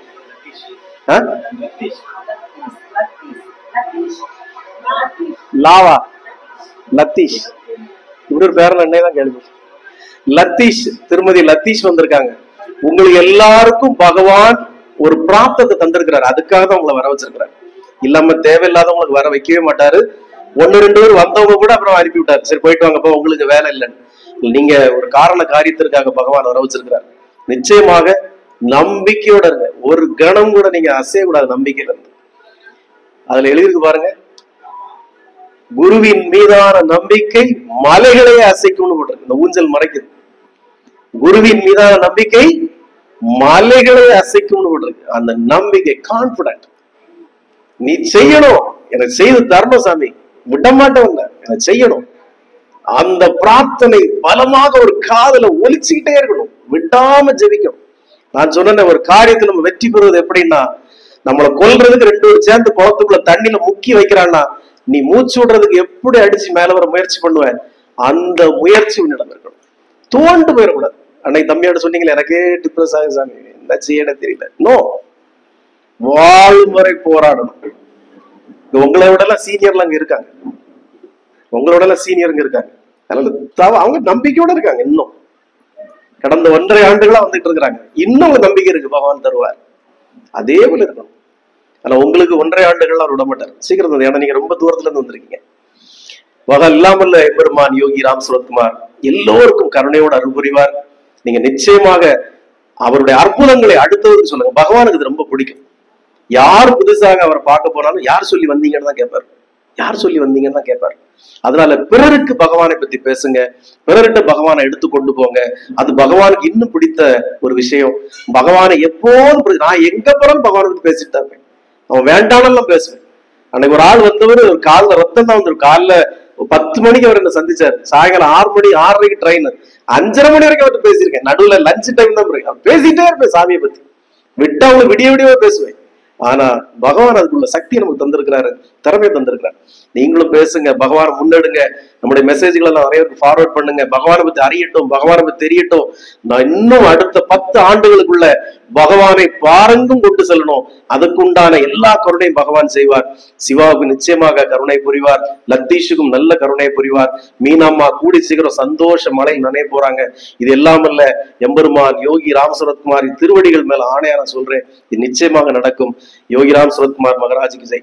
யோகி ராம் சுரத்குமார், யோகி ராம் சுரத்குமார், யோகி ராம் சுரத்குமார். ஜெய குருராயா.